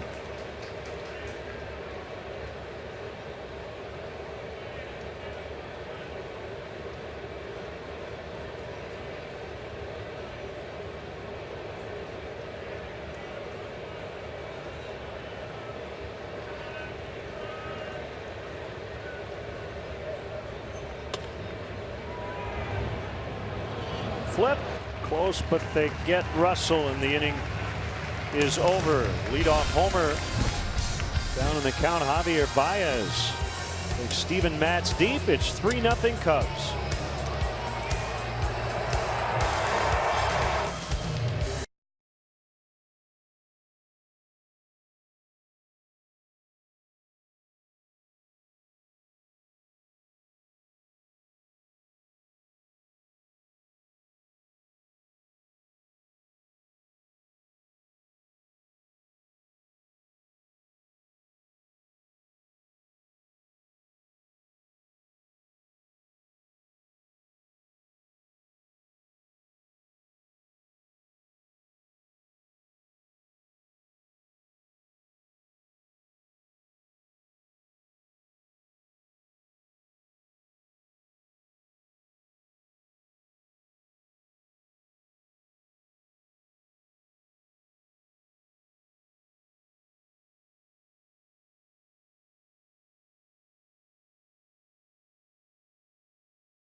Time for our Xfinity high-speed action.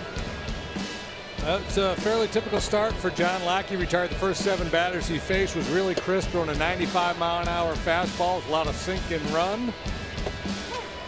A little bit of a jam last inning with a couple of walks, but able to negotiate his way out of it. So 5 scoreless for the big right-hander so far. Just a couple of knocks, a couple of walks, and 5 punches. Walker, Cespedes, Loney. Foul strike. Orioles are in Seattle tonight. A chance to set a record. The June home run record is 55, and they have tied it. The 1996 Oakland A's hit 55 homers in June. So one more game and the Orioles can set the new June team record. It's an MLB record for a team in the month of June.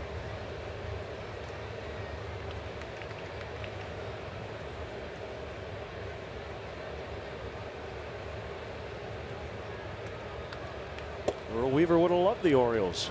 This version, right? All the home runs. He loved the 3-run homer. Yeah, Earl was he was kind of a Moneyball guy before Moneyball was around. He didn't like to sacrifice a whole lot.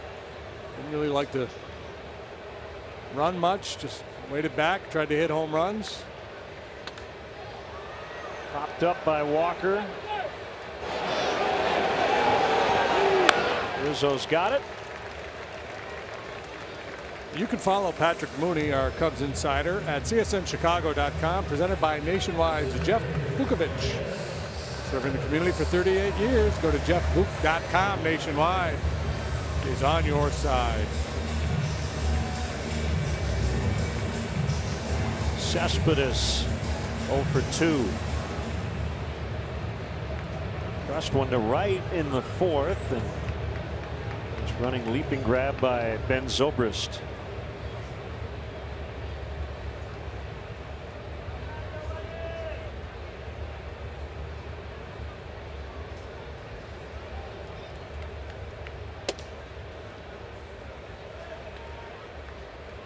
A little high.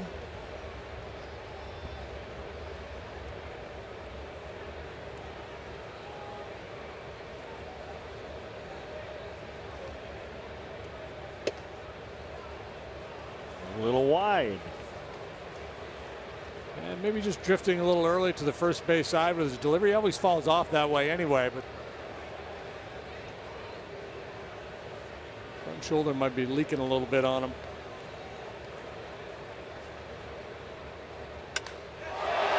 Cross to left.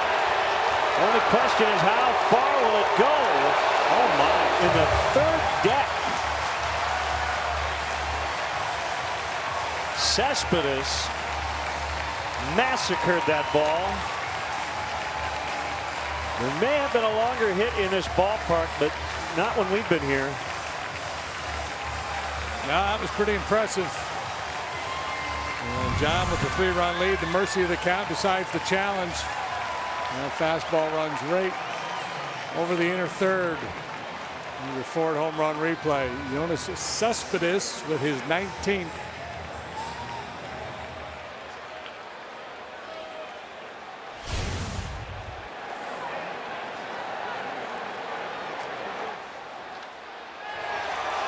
Right field corner for Loney.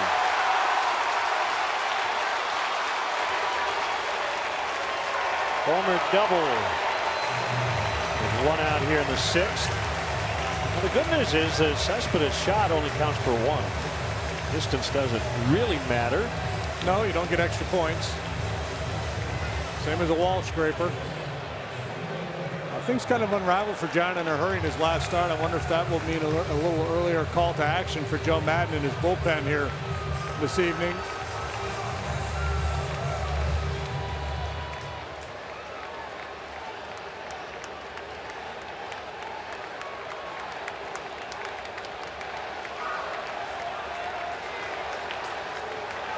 I'm saying 441 the estimated distance. The Cespedes homer. You cannot scare John Lackey out of the strike zone. Some guys, you know, you give up real hard contact, a couple batters in a row, all of a sudden they're going to start to be very tentative. John's almost just the opposite. Okay, you like that? Well, here, take that.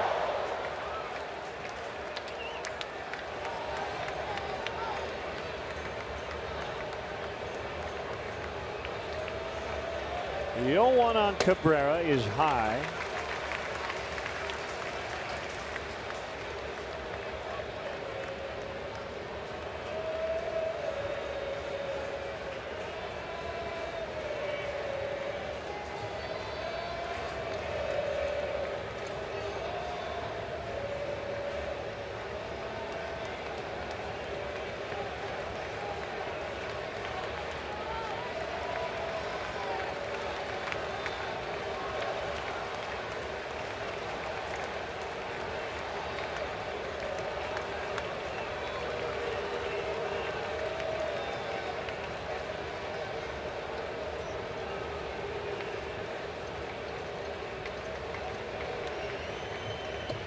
mentioned earlier, this is the area where the Mets have really struggled. I mean, they've been down for a while here offensively, near the bottom of the league in many categories. But just 205 batting average so far this year with runners in scoring position, dead last in Major League Baseball.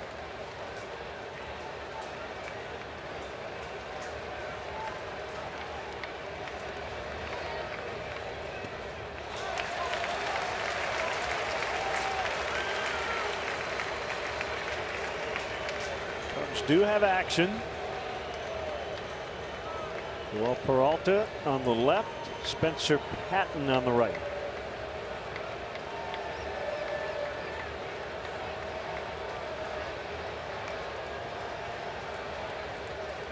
Here's a 3-1, now 3-2.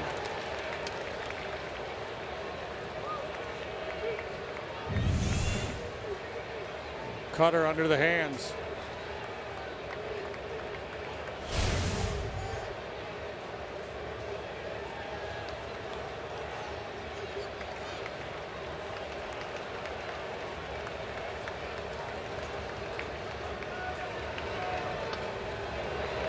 Congrats to Daniel Vogelbach and Armando Rivero, Iowa Cubs first baseman and right-handed reliever, respectively, named to the Pacific Coast League All-Star team.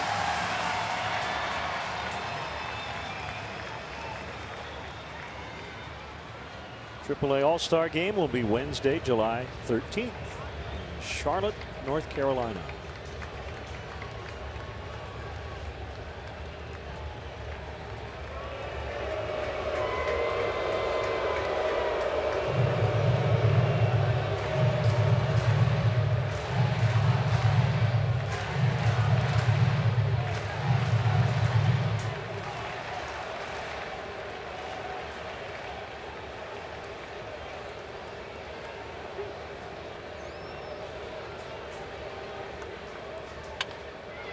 Ball right to the shortstop. Russell will get Cabrera. Loney is at third. There are 2 outs.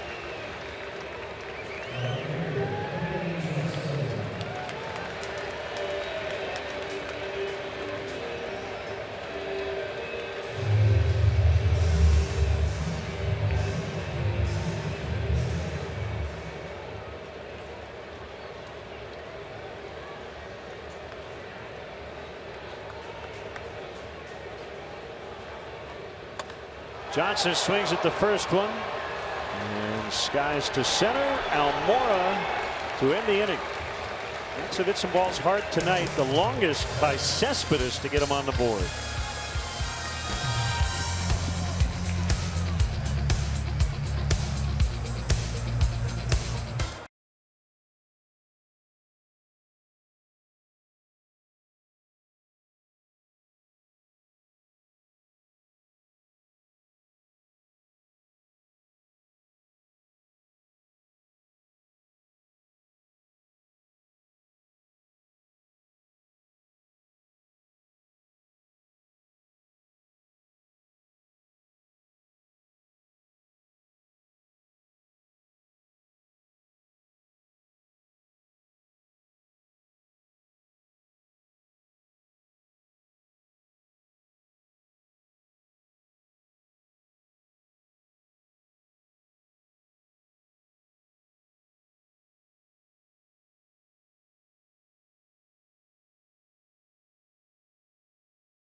Wrigley Field as the Cubs host the Cincinnati Reds. Coverage starts at 12:30 with Cubs pregame live, presented by Fields Auto on CSN Chicago.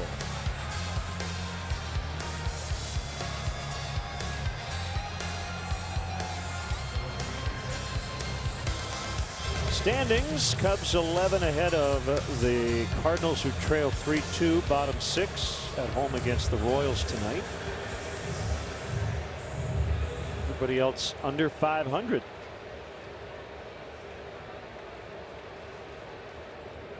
Nobody expected the Pirates to be 3 games under this late into the season. No, it's got Bob Walk falling out of his chair.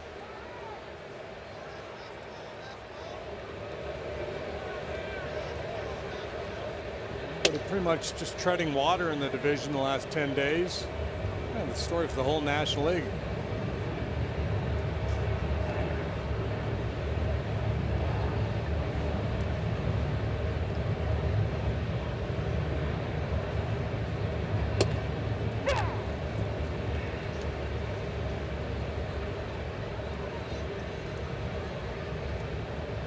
So that is a tease. Yeah. Right? Bob Walk falling out of his chair. Mm-hmm.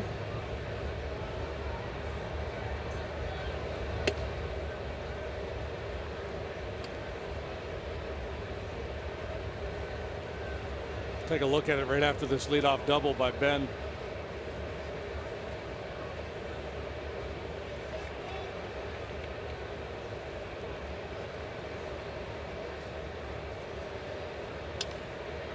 Let's do it now. All right. Zobrist double after we show you Bob Walk. On-time Pirates analyst, and was leaning back in his chair in the race. See you, Bob. Completely tipped over. Greg Brown, his partner, didn't want to help him. He wanted to laugh at him. Stayed there for the rest of the inning. Called strike 3. People realize how hazardous these jobs can be.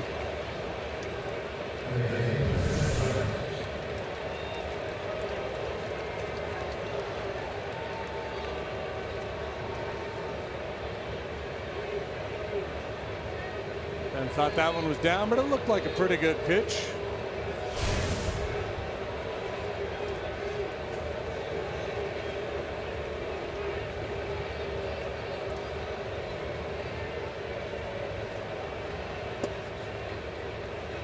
Low to Bryant. Go ahead 2-run homer in the first.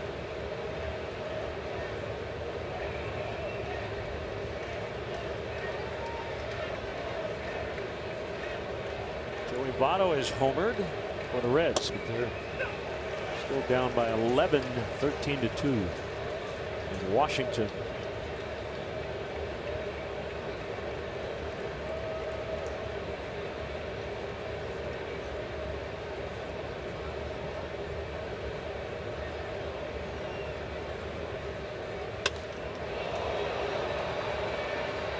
Put us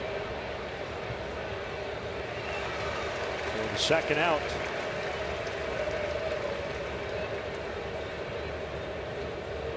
Eric Goodell, the older brother of Tyler Goodell. About 4 years. Tyler, outfielder with the Phillies.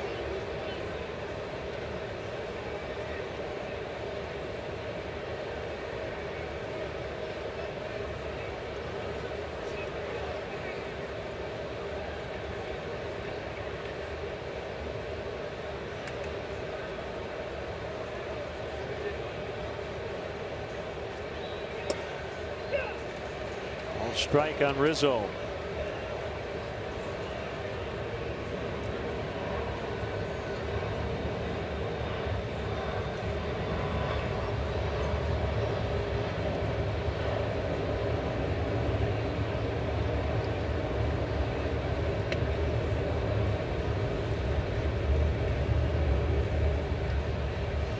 Darno really coaxing Goodell to throw that ball down in the dirt.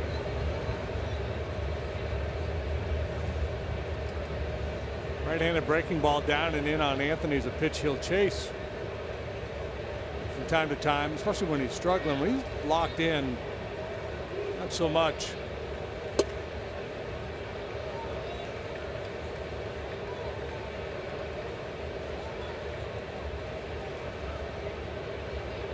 Talking with Keith Hernandez before the game. Over there in the Met booth now, Keith was like, I love your first baseman. Love the fact that he's right up on top of the plate. Dale gets him. 7th inning stretch time from New York. Cubs 3, Mets 1.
Join the Cubs season ticket holder waiting list. Do it today. Claim your spot in our lineup for season tickets. It's easy and free to register. For details, visit Cubs.com/waiting list. Big crowd here in New York. John Lackey has a 3-1 lead, and he will start the bottom of the 7th. Wilmer Flores, the third baseman, will start it.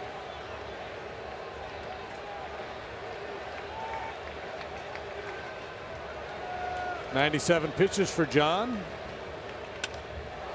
First pitch swinging, deep center, but playable. Almora Jr.'s had an eventful night, and he's got it.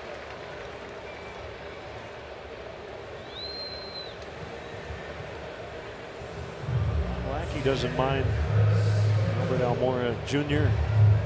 is running in tonight. He's hunted down pretty much everything hit his way. Ball appears to be carrying pretty good out there tonight. Yes. And a couple balls that when they leave the bat you think, well, that's just kind of a lazy fly ball, and the next thing you know the center fielder's retreating.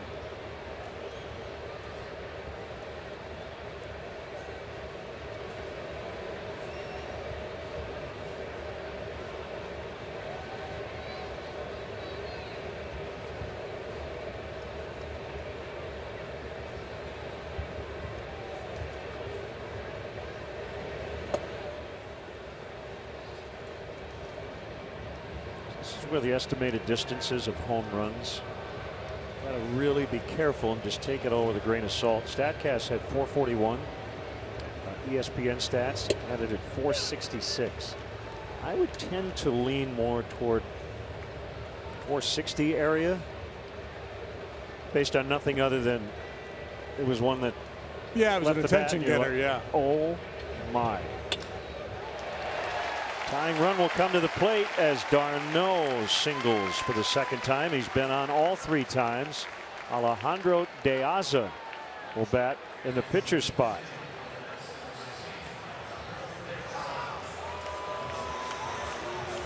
Looks like Joe's going to make a move here. Trying to get one more out of John. But now that the tying run is in the batter's box, he has deemed it time to make a change. Will be a right-hander. I think Peralta. As Lackey will lead with a 3-1 advantage in the 7th.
Time now for the Midas Tire and Auto Service Experts. Call to the pen. Joel Peralta has joined the Cubs, and he's been busy. This is already his 3rd appearance. Called up from AAA on Monday. Pitched in that ball game. A lot of home run to Joey Votto, and then in the 15-inning game he came in the 13th, and Votto hit a line drive to second base off of him. That was turned into an inning-ending double play. So the bulk of that work you see there done while he was with Seattle earlier this year. Peralta, a veteran, 40 years of age now. Joe likes him against left-handed batters because of a split finger pitch that gets a lot of swings and misses. Induces some weak contact. He's one of those reverse split guys. They're against lefties than righties. De Aza, pinch hitting, takes ball 1. De Aza's 32. Bounced around a fair amount. Most of his major league time with the White Sox, 2010 to 2014. Just a $158. Over 100 plate appearances. Swing and a miss. And there is that aforementioned split finger pitch, which is De Aza way out in front. He is 6 out of 28. De Aza as a pinch hitter.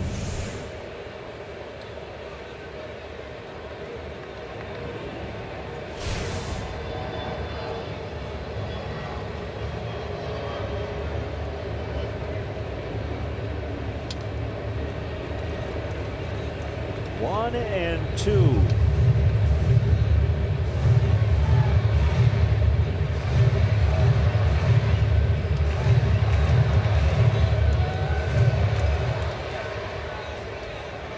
A lot of experience in that battery, and one half of it has almost all the experience.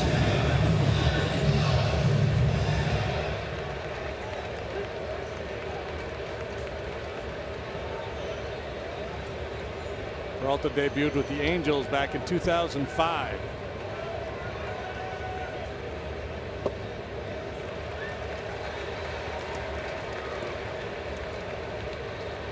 Wilson Contreras was 13 years of age when Peralta broke into the big leagues. Peralta was 29.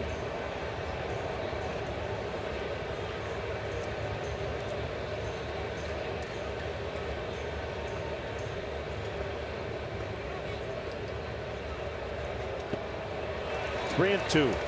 He was in the Angels system back then, so Joe Madden was familiar with him.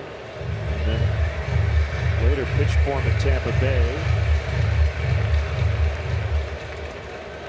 He used him a lot 2013, Peralta made a major league high 80 appearances.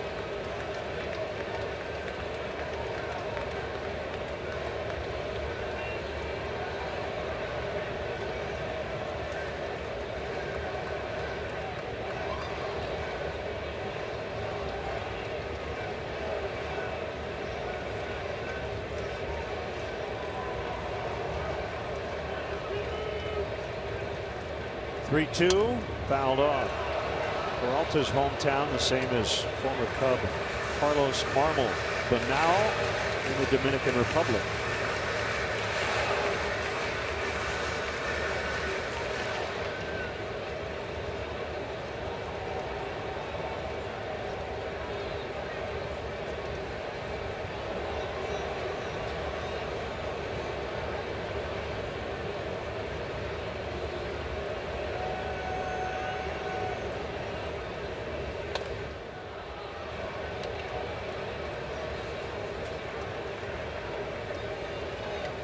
Peralta's not afraid to take the ball.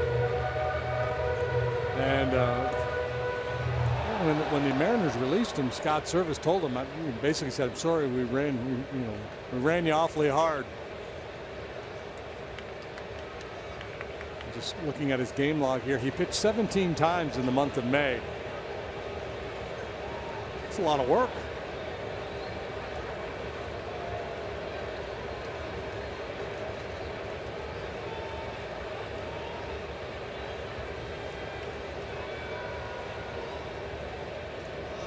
Runner goes, ball 4.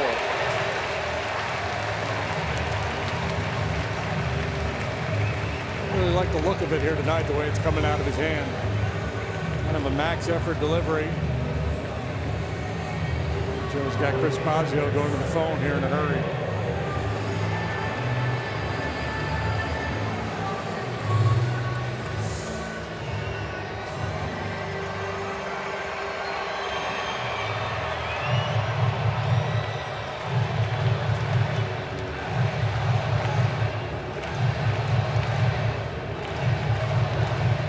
Bosio heading out.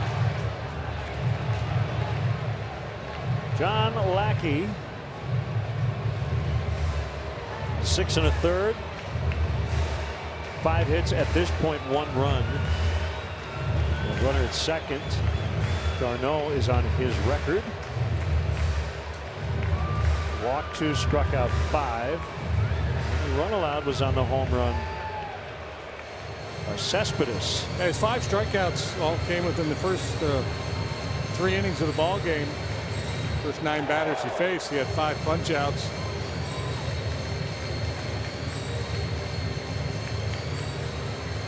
Second time around, the Mets with a little better game plan, able to put the ball in play, work some deeper counts.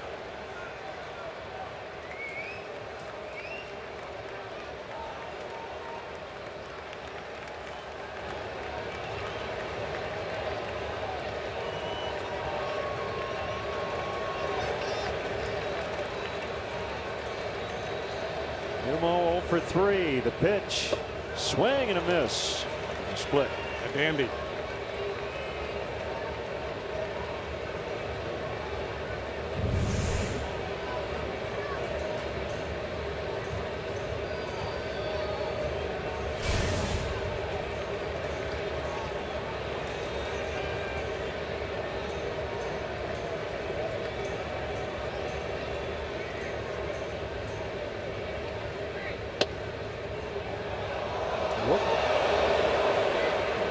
Just kind of blindly fired to first, and fortunately Rizzo kept it out of right field. Yeah, I don't know if Contreras thought he had made eye contact with Rizzo or sent some kind of a sign that obviously Anthony didn't see. But no harm as Rizzo able to get over there and keep that ball in the infield. He's telling Diaz, I don't care if anybody's covering or not. I got my eye on you.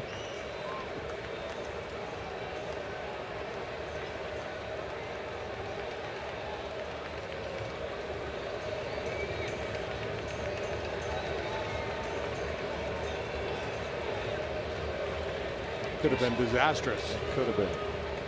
It's the 5th major league game for Brandon Nimmo.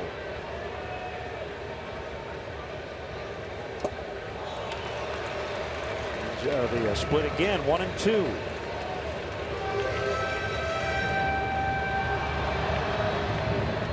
Yeah, whatever Bosio had to say there seems to have worked. Peralta,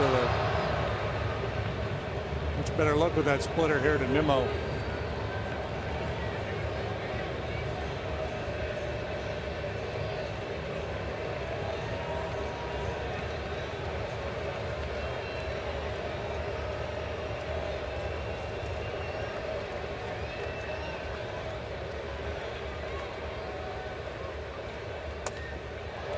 Foul.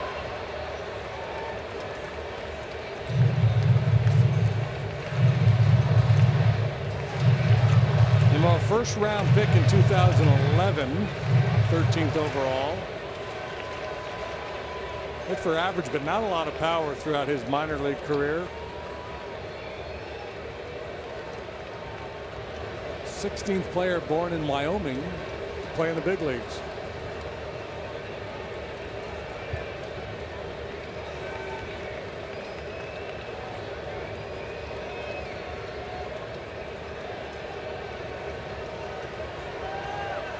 Finding Nimmo wasn't easy. On a play, former Cub Dick Ellsworth, born in Lusk, Wyoming. Buddy Tom Browning. Tommy Browning, yeah. Art Howe. Born in Casper, Wyoming, with a C. Devereaux, Spilner, Lansing.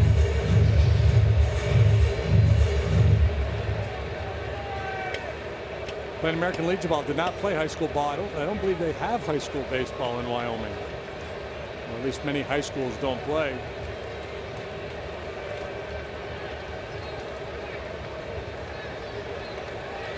But for Peralta, especially against left-handed hitters, the fastball is mostly a show pitch. Can work out of the zone with a heater, try to get you to chase the split. Bit of a hanger.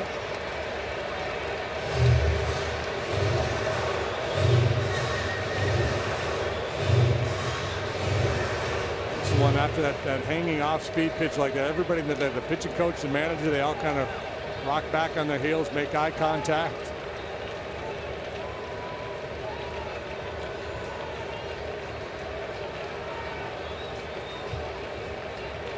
Darno at second. De Aza is at first. De Aza represents the game tying run. Another 1-2.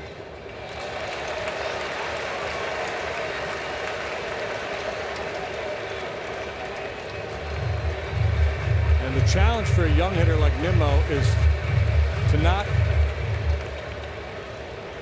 basically talk yourself into thinking you're going to get a challenge fastball from a wily veteran like Peralta. I'm not saying he won't throw him a fastball, but a lot of times what you see hitters do is they'll stay off that changeup or the splitter or whatever it is, stay off, and then the count will run full, and then they're okay, here comes my heater.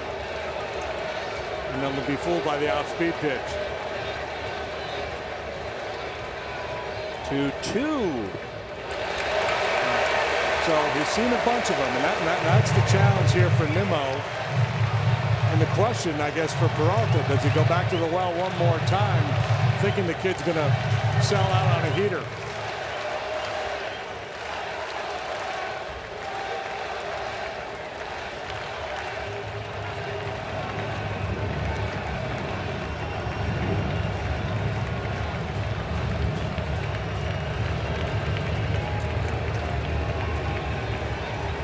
There's some 3-2 anxiety here for the rookie Nimmo.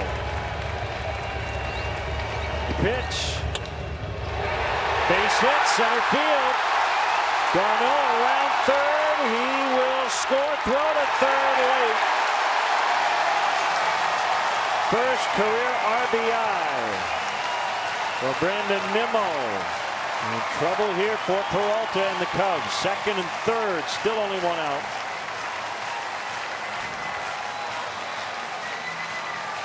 Yeah, and he did come with the 3-2 fastball.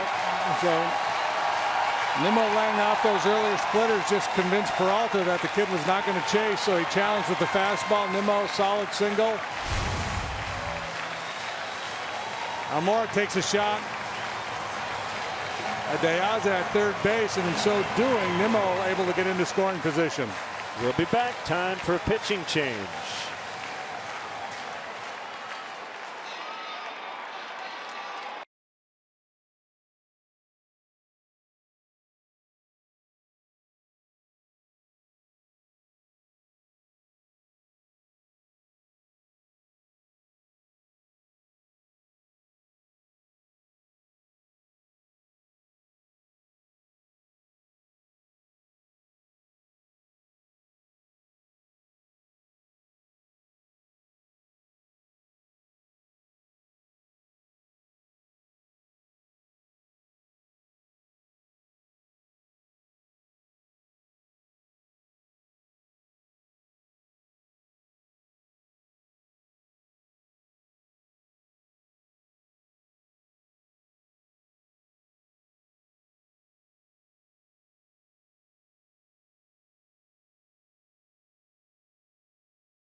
Experts.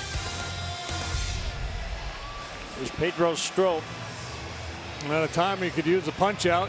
Strop certainly a candidate to deliver. 42 strikeouts in 30 1/3 innings of work for Pedro. 1-2 record, a 2.97 ERA. Worked an inning and 2/3 on Monday in Cincinnati. Allowed no hits, no runs, no walks, no strikeouts.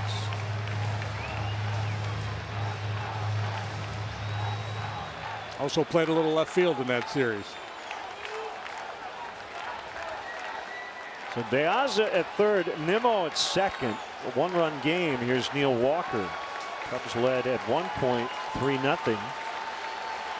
Now it's 3-2. Here's a pitch, swing and a miss.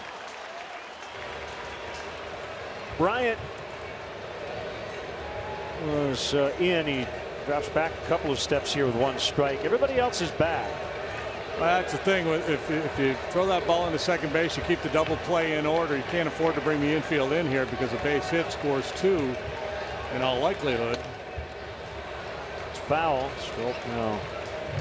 Strikeout.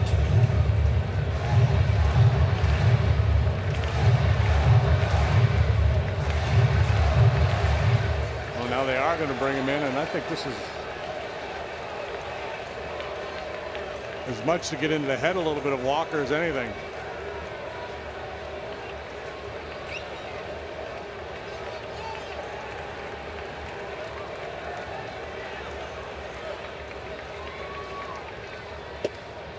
Side. You change his mindset from, well, just any old ground ball to the middle of the diamond's going to get this run home to, I've got to drive this ball through the infield.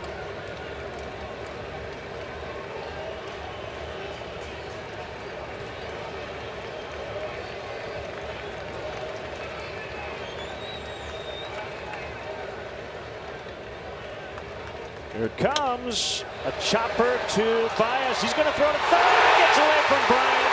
And the Mets take the lead.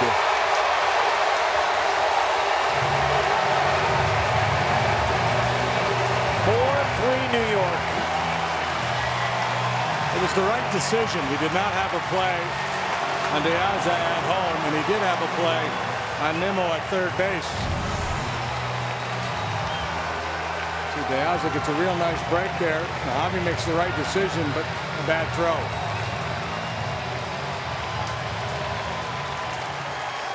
RBI fielder's choice for Walker, and the error turns to Baez.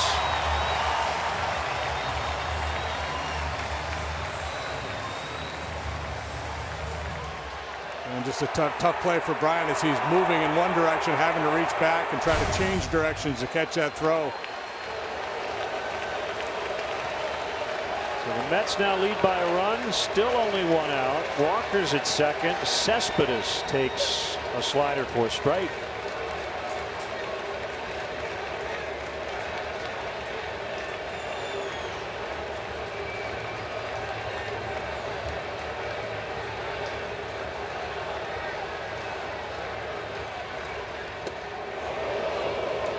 Vicious cut. 0-2.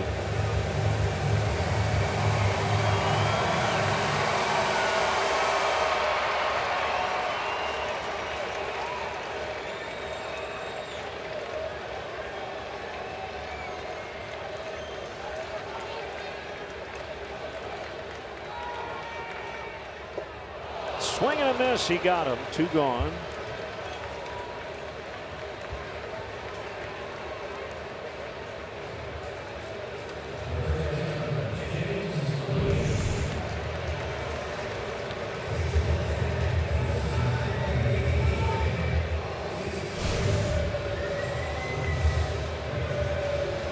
Who's 1 for 3 with a double.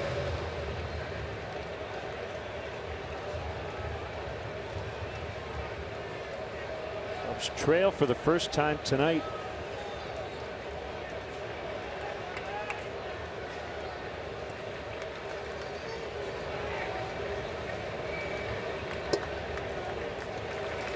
Door slider is wide. Cubs will have Contreras, Baez, and Caesar do 4, 5, 6 in the 8th.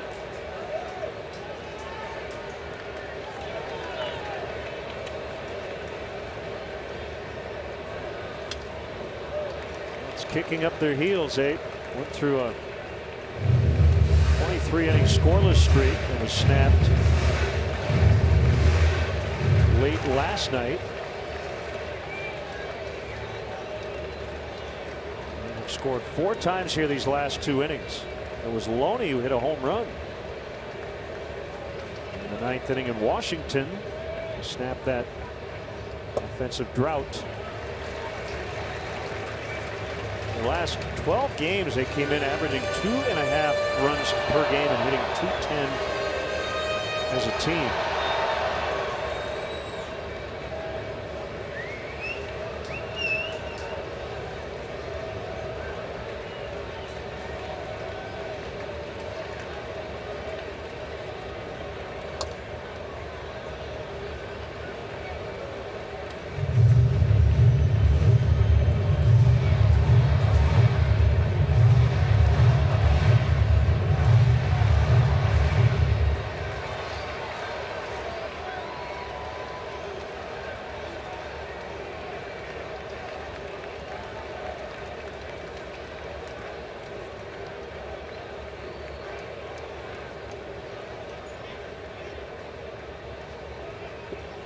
Strop ready, the pitch. It's low and it's full.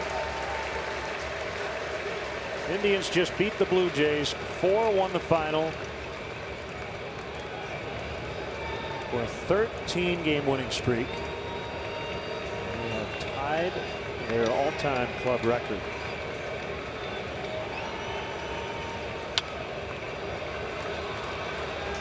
Loney spoils it.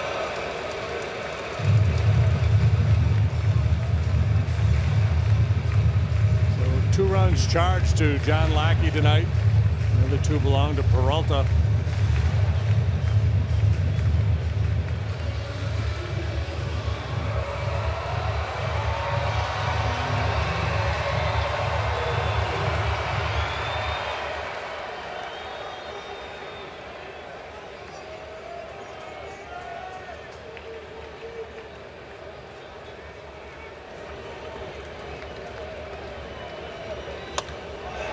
Line to Rizzo to end the inning.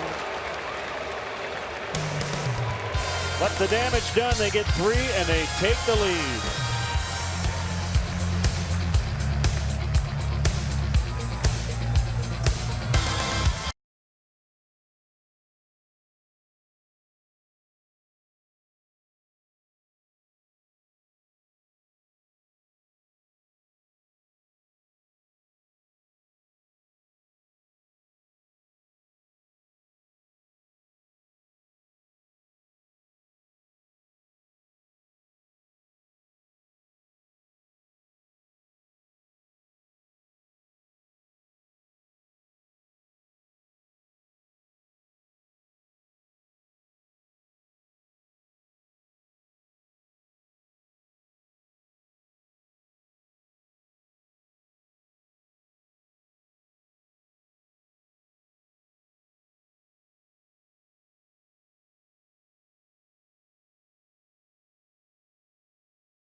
Mets now have a lead for the first time, 4-3. Reed setting up Familia has been a pretty good combination for the Mets. Addison Reed, the veteran right-hander, is 2-2 with a .250 ERA. He's appearing in his 39th game, so Terry Collins has been not afraid to call his number. Former White Sox and Diamondback. Running a pretty high strikeout rate, just under 30%. He's keeping the walks down. Mostly fastballs and sliders from Reed.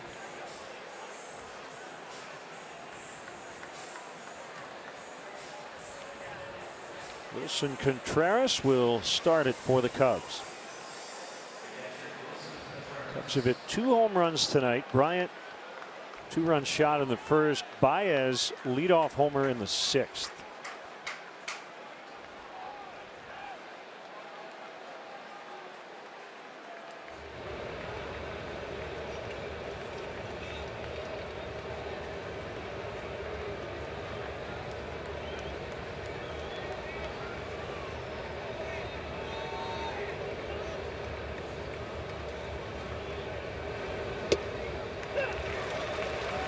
First pitch strike.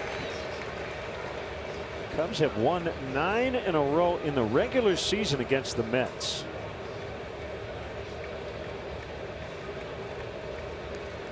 All 7 during last year's regular season series. Swing and a miss, 0-2.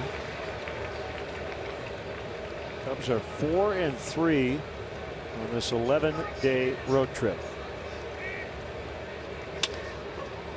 Toward the hole, backhanded Cabrera, jump, throw to first, late. Tying run is aboard. Contreras with a leadoff infield single.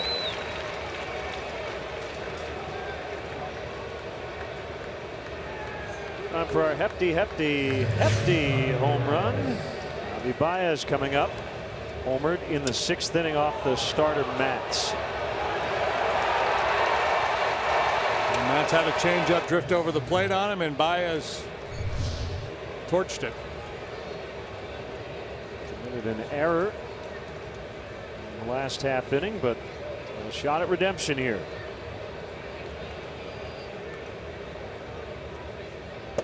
Mets were playing no doubles there. Had Flores guarding the line for Contreras. Otherwise, might have been able to make a play on that ball. Contreras has now reached each of his first 12 games with a plate appearance. It's the longest such streak by a Cub to start a career since 1913. Walk and a single tonight.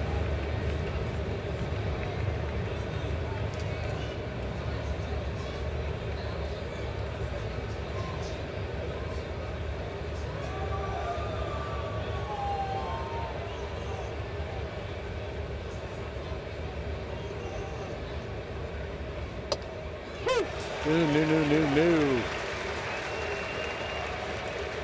I'm with you, Javi. That ball was outside.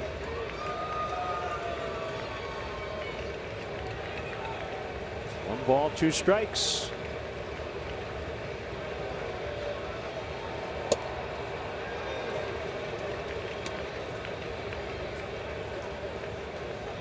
See where Reed would be awfully tough to run on. Quick delivery home.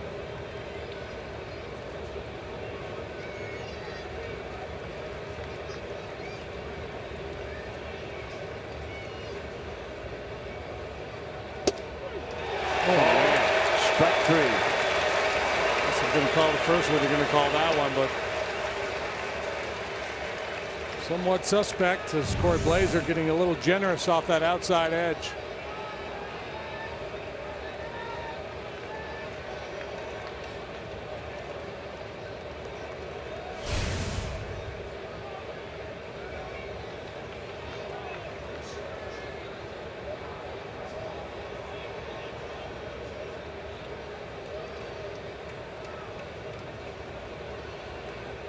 Chris Coughlin for Matt Caesar.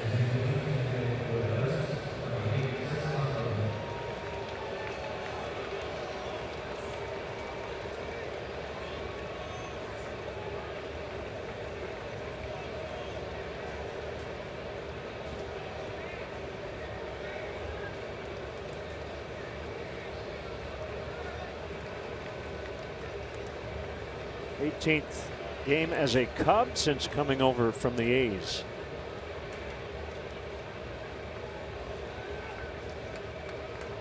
Seven out of 34 with the Cubs. That's a .206 average, 2 doubles and a triple.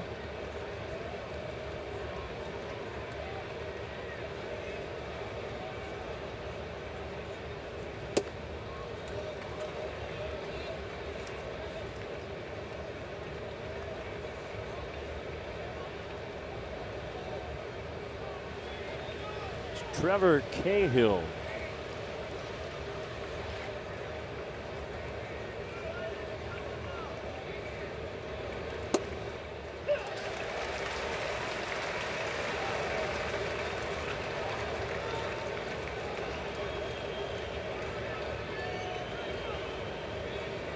Chris, 1 out of 7 so far as a pinch hitter. A short lead by Contreras. He fired over anyway.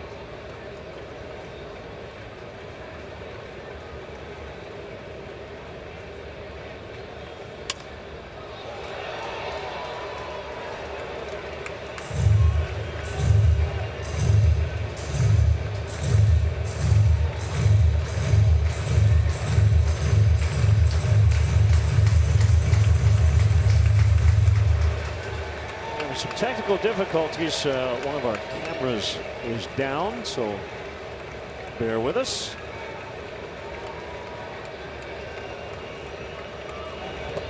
In the dirt, and Contreras takes off, and he's in. The exuberance of youth, man. That one didn't get far away from d'Arnaud at all.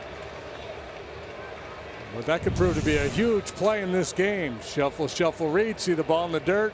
A little bit of a hesitation for d'Arnaud there as he tries to get the handle on that baseball. And he's talking with Corey Blazer, I think, about Coghlan possibly interfering with him. d'Arnaud then stepped around Coghlan to make the throw.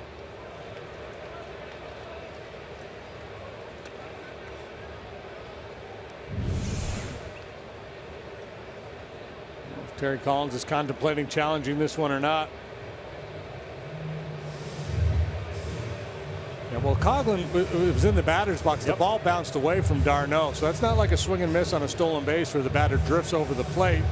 And even in that play, you're not going to get the call unless there's contact. He didn't move.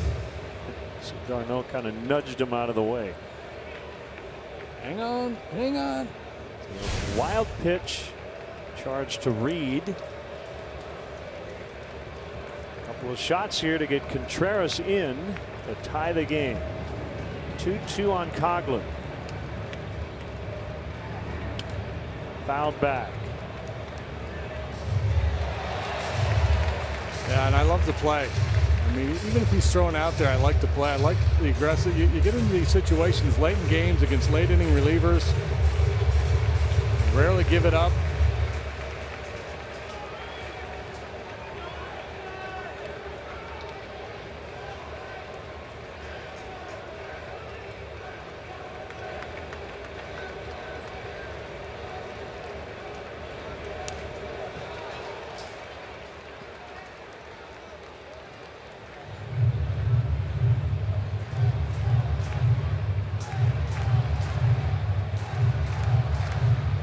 Good indication of good insight into the mindset of a player like Contreras, because a lot of young players are a little timid and take that kind of a bold action on the bases.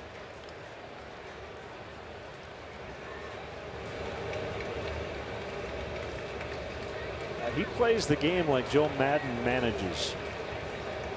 He's not afraid.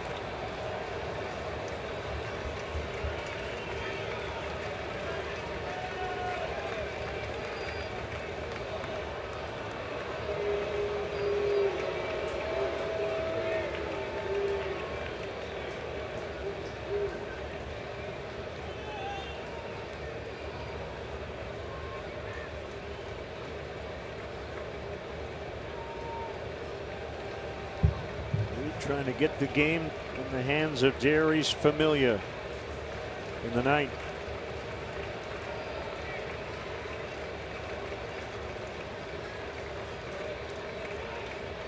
Wow.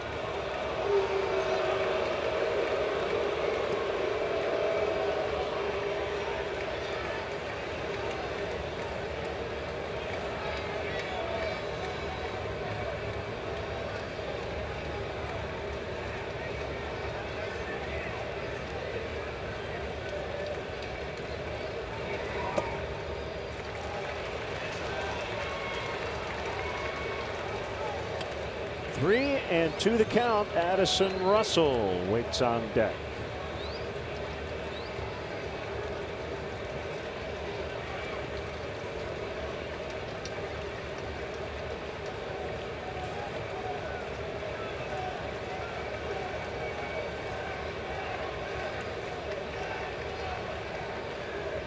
Pitch.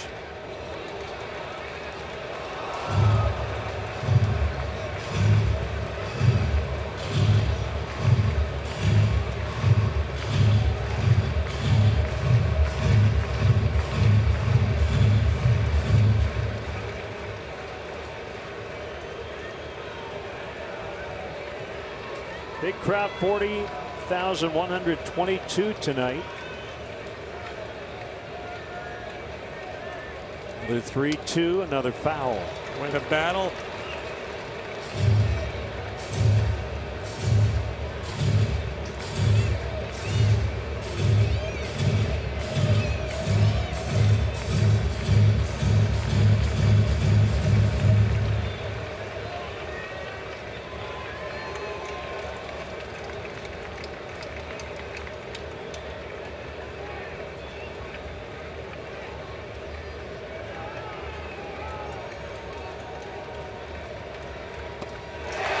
Time Reed gets him.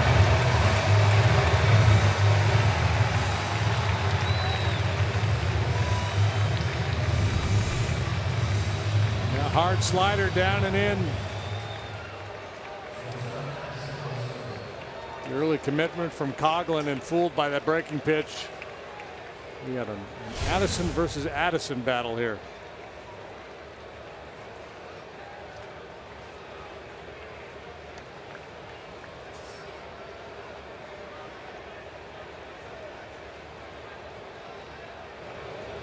Leadoff single by Contreras. Moved to second.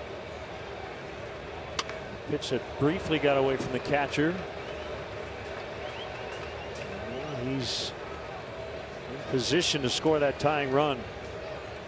Russell can come through. Jason Hayward is on deck. Out of the lineup these last 2 days against left-handed starters.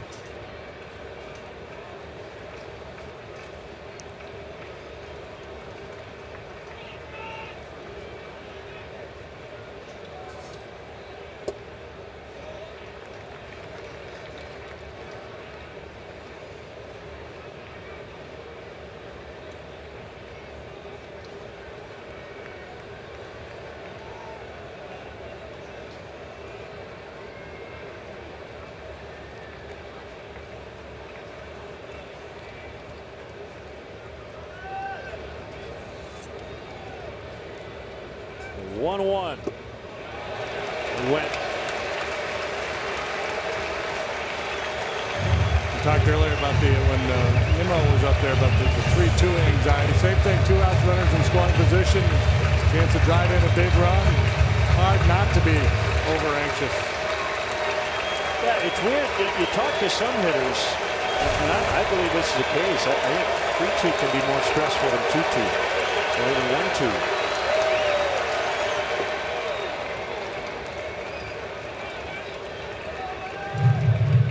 That is because you know that's the final. You feel like you're an underdog in 1-2 or 2-2. Well, I think when you're down in the count, I'm just trying to battle to stay in the at bat. Then once the count runs full, I think a lot of guys, they start to think, okay, now I'm going to get my heater.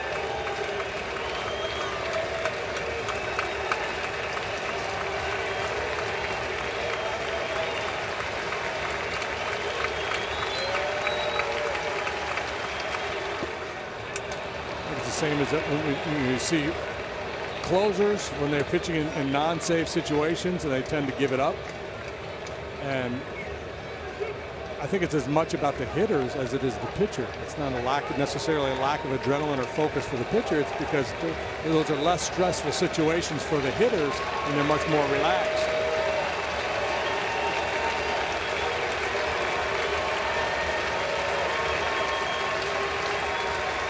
Three and two, the pitch. Punched foul over the head of Brandon Hyde, the Cubs' first base coach. Going to be short and quick to the ball. Try to barrel it up and hope for the best. Put a good swing on that first slider he saw. Whacked it down the third baseline. Foul. Hit that ball sharply, but foul.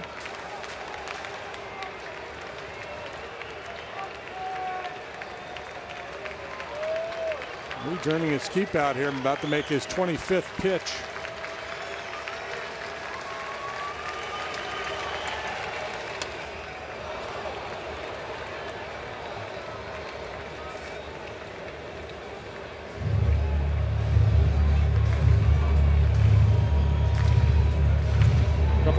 For Addison on the road trip, a 3-run home run in Miami, and then a solo shot in the ball game yesterday.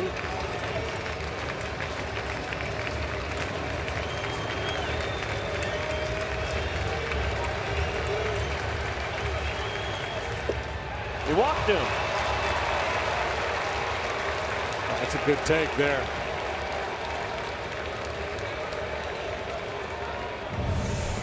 A lot of folks are going to offer at this one.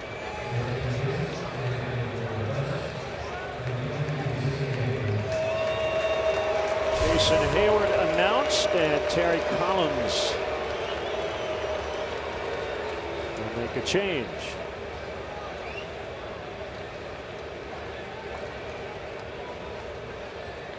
Two on, two down, 8th inning. Cubs trail by a run. We'll be back.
Time for the call to the pen, brought to you by Midas Tire and Auto Service Experts. Jerry Blevins, former Cub farmhand. He was a 17th round pick of the Cubs in 2004 out of the University of Dayton.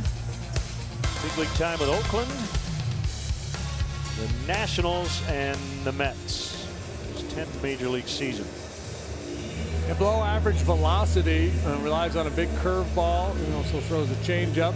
He'll cut his fastball a little bit. You see, left-handed hitters have actually been better against him than righties.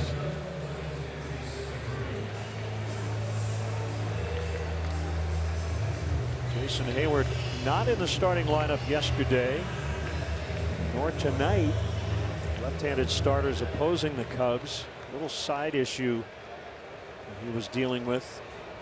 But well enough to get in there late tonight. Contreras a tying run at second. Russell the go-ahead run at first.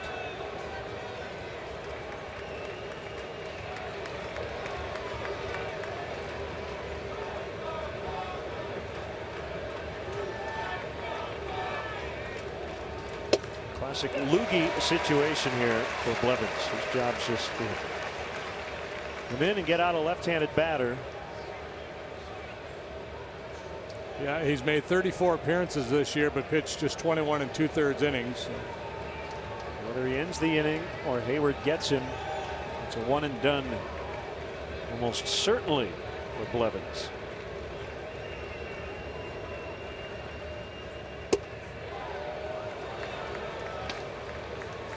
One ball, one strike.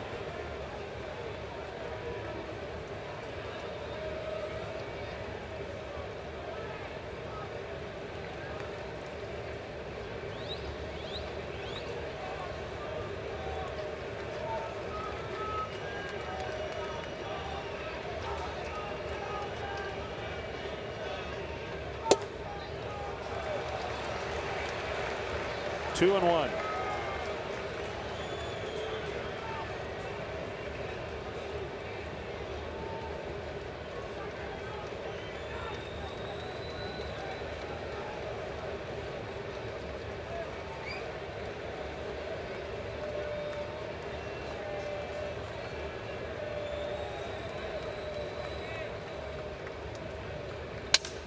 Broken bat, roll it back to the pitcher. That broken barrel of the bat almost hit Addison Russell. Blevins gets Hayward, and the Cubs strand two.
The 2016 Esurance MLB All-Star Game ballot is here, and Jason Hayward is in right field. Cubs.com to choose your All-Star Game worthy stars and send them to the MLB All-Star Game presented by MasterCard on July 12th in San Diego. Vote now. Voting ends tonight at 11:59 Eastern Time. Visit Cubs.com/vote. Don't be a minute too late. And Zobrist to left. I thought he only played second and right. He is expanding his horizons. Yeah, he's all over the place. Yeah, I mentioned this before. Zobrist by far the most versatile Cup player in terms of defensive positions. He plays everywhere. As Cabrera greets Cahill with a deep drive to center that'll be caught by Almora. Got a nice break on that ball, did Albert? So yeah, this year second and right only prior to this inning, with Zobrist now moving to left.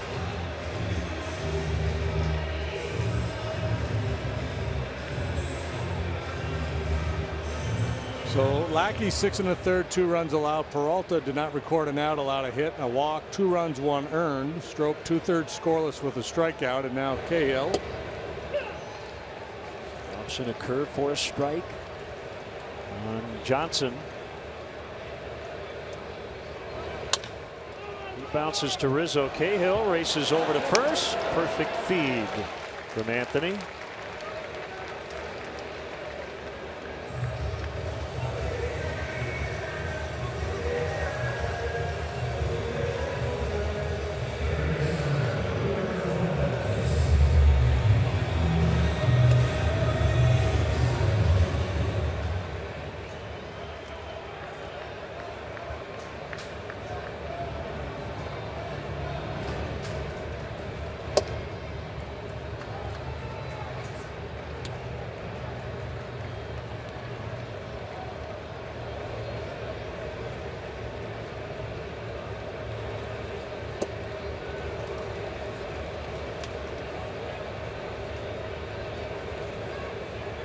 There's the obstacle in the way for the Cubs. Familia, who's perfect in safe situations this year.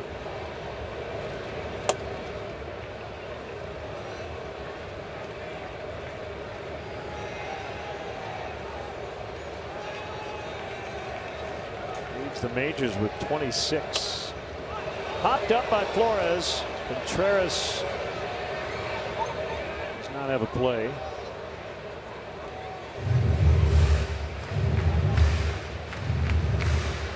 Scheduled batters in the top of the 9th. Almore Jr., Zobrist, and Bryant.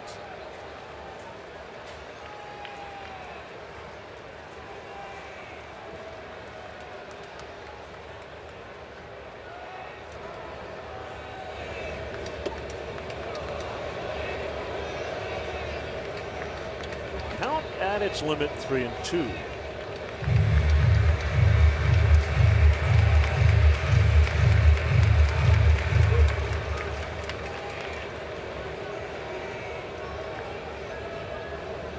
Here it is.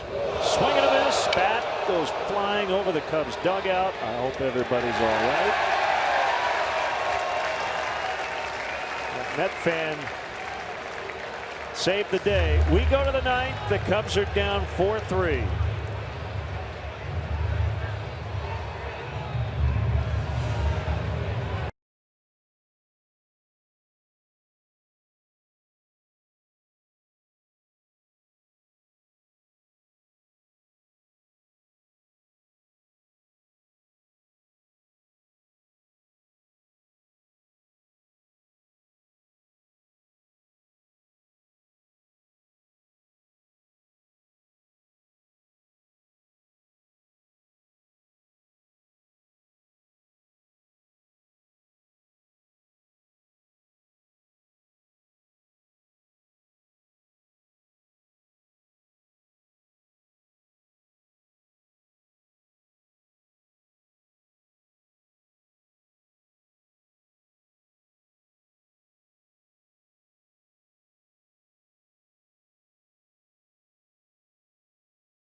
Hamill, DeGrom, Arrieta, Colon, Lester, Syndergaard.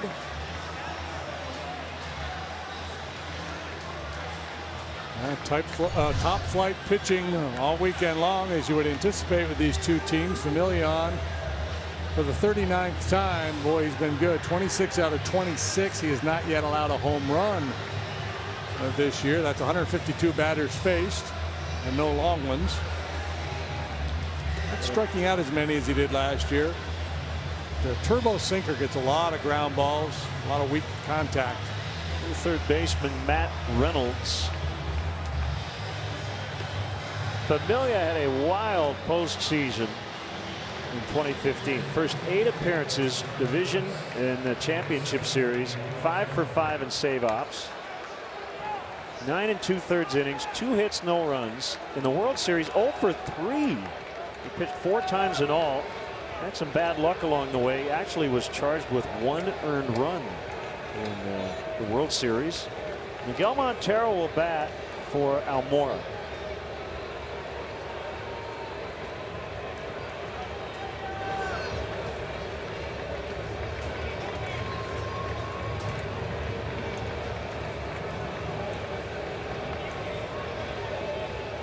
And if he reaches, I wonder if Travis Wood has his spikes on to pitch run. Yeah, I see him. He's waiting in the wings. Called strike.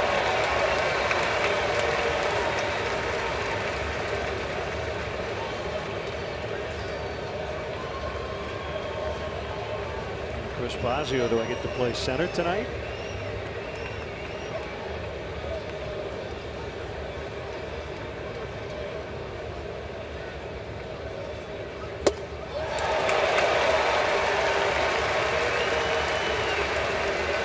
Velocity and movement for Familia, 96-97. Challenges the strike zone to get strike 1, and then that power sinker down. Hard to hit that ball with any authority at all.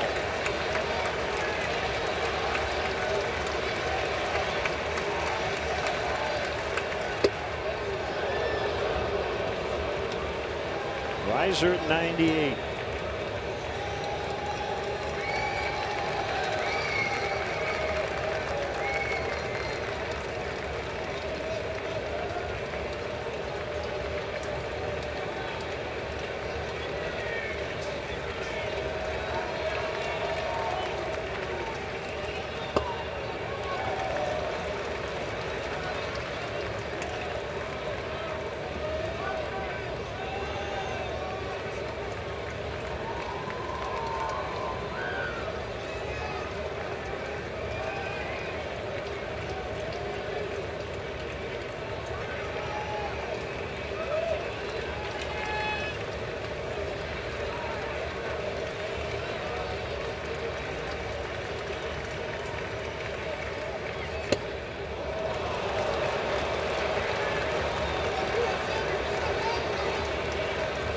Two.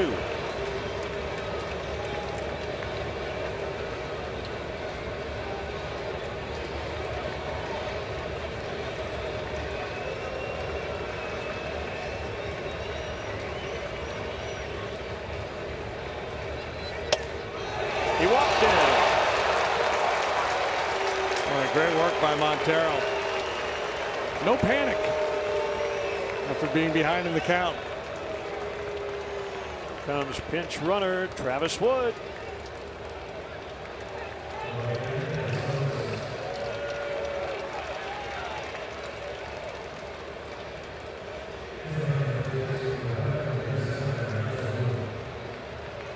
And now normally Joe doesn't like to bunt, but with Familia being such an extreme ground ball pitcher, that might change his thinking a little bit here.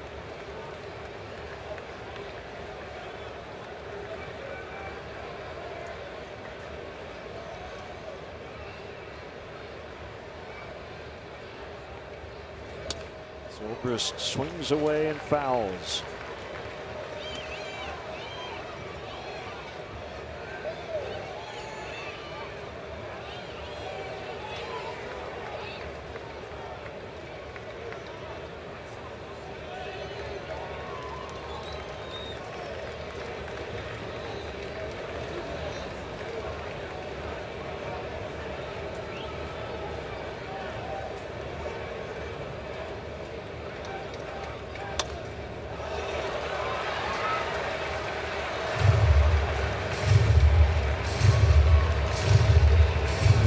Working hard to keep his hands in, try to get that ball airborne, try to hit it on a line, stay off the ground if possible.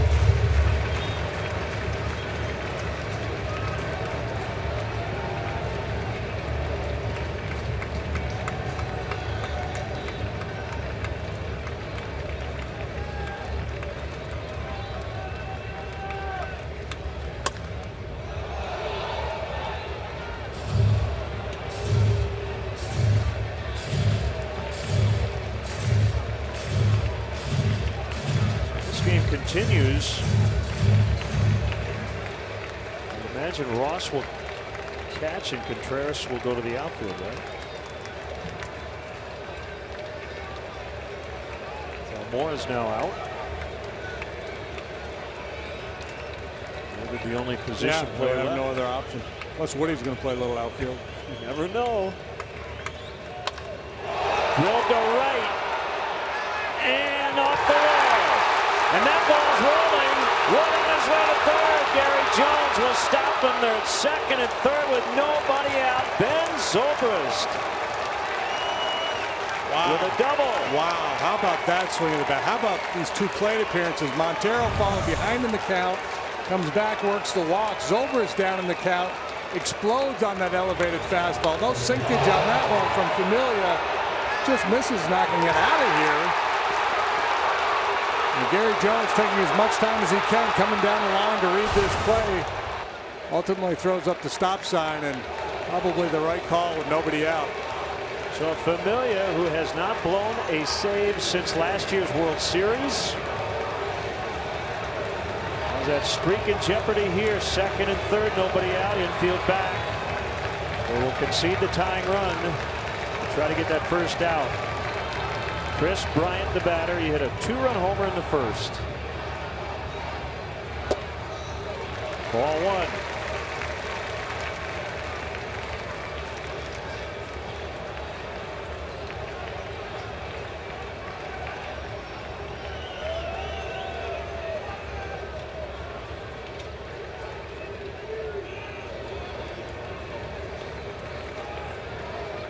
Familia gets a sign.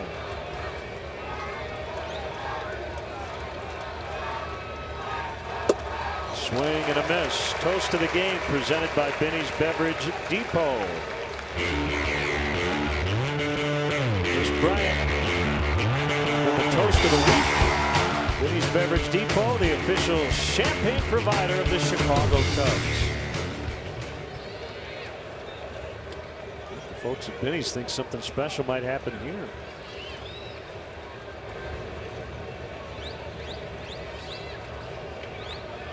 The 1-1 and 2. And it's almost like Zobrist's double was a reminder to Familia. Oh yeah, I'm a sinker baller. I need to throw that power sinker down. Even though Bryant's a good low ball hitter, this is strength versus strength here.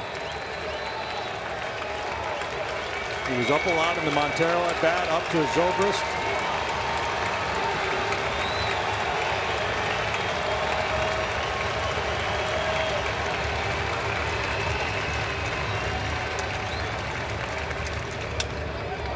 Foul. Familia's got a little hitch. Back knee, you notice, right before he did a little buckle. It's always the same.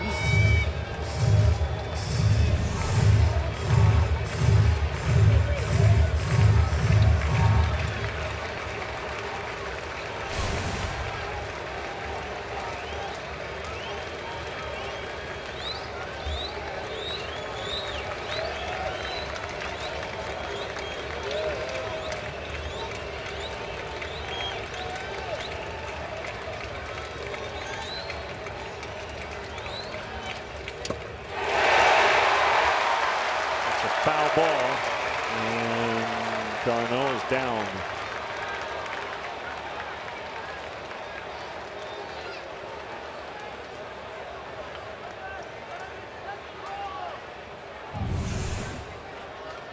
Yeah, just a little bit, just kind of setting his weight on that back leg.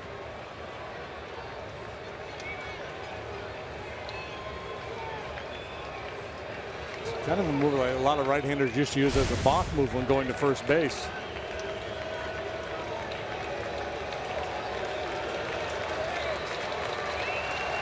Bryant hanging in. Second and third, nobody out. Cubs are down 1 here in the 9th inning. That's battled back to take the lead after trailing 3-0.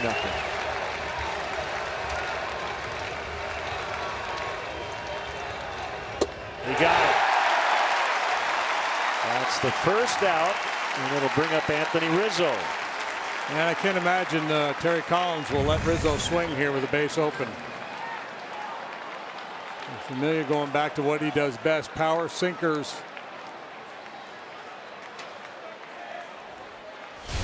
And this is going to fall to Contreras with the bases loaded.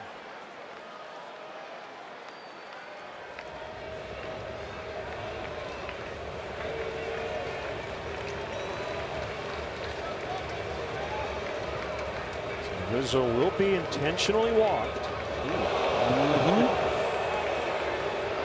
For those of you who do not want to see the intentional walk go by the wayside in terms of having to throw all 4 pitches, that one was for you.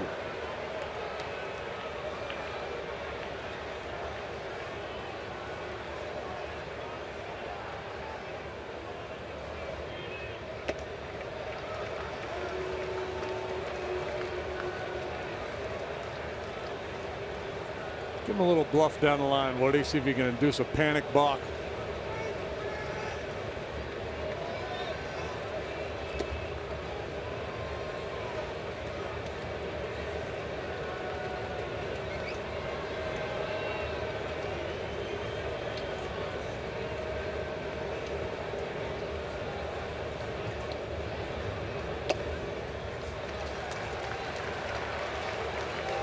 Well, this should be fun. Rookie Wilson Contreras. Unfamiliar with Contreras as he is with the Mets closer.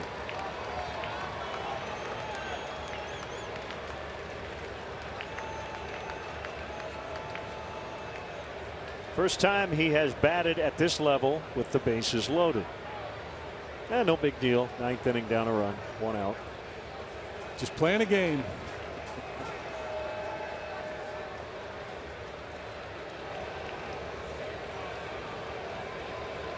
Pinch runner Travis Wood at third. Ben Zobrist at second. Anthony Rizzo is at first.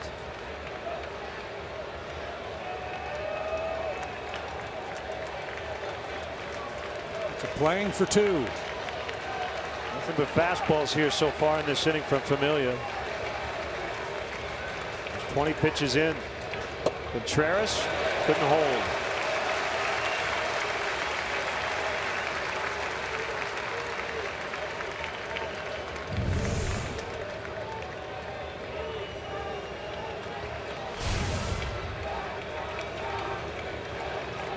Playing for 2, but not holding Rizzo at first. Well, he's going to have a good chance at upending a pivot man on a ground ball. If the ball's put in play.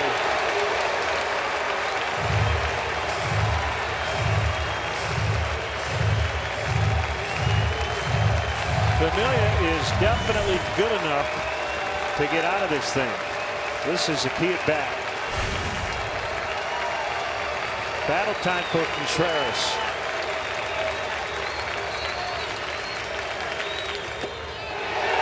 Did it hit him? It did not hit him, and he held.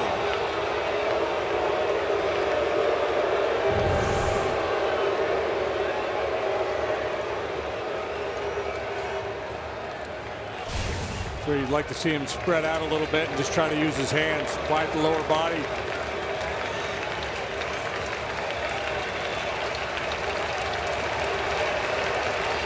One and 2. Here it comes.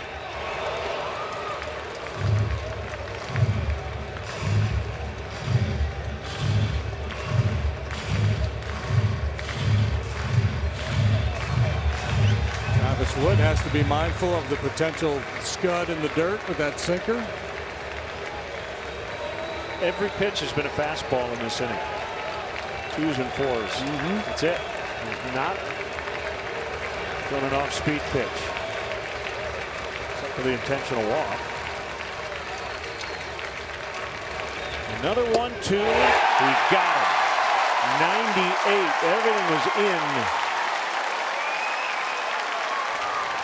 And it's Javier Baez now with 2 outs.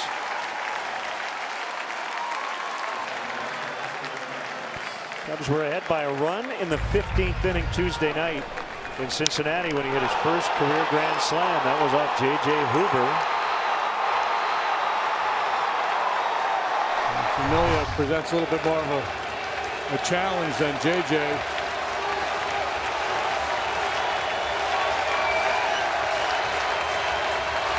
A walk to start the inning, a double by Zobrist. Bryant struck out, Rizzo intentionally walked, Contreras banned, and Baez is down 0-1. You know he won't get cheated.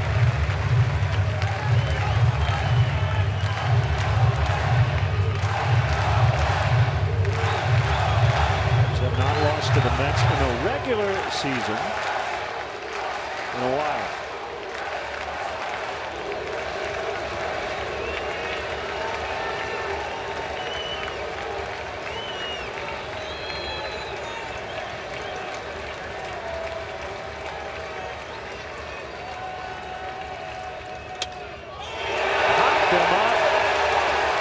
Loney under it, and Familia escapes, and the Mets win. Well, an escape job by Familia. The Cubs had second and third, nobody out. I thought they're going to get at least one here for sure. Two big punch outs in that sequence, and then the pop-up by Baez to end the ball game. So the Cubs' 3-game win streak is over. The Mets' 4-game losing streak is over. What a wild game here in New York. Join us Tuesday, 12:30 for a pregame coverage. Game 2 of an upcoming series of the Cubs hosting the Cincinnati Reds. We have more to come. Blue Cross Blue Shield postgame live right around the corner. Final score once again, Mets 4, Cubs 3 for JD and our entire crew here in New York. I'm Len Casper. Stay tuned. We've got more to come from our studios in Chicago.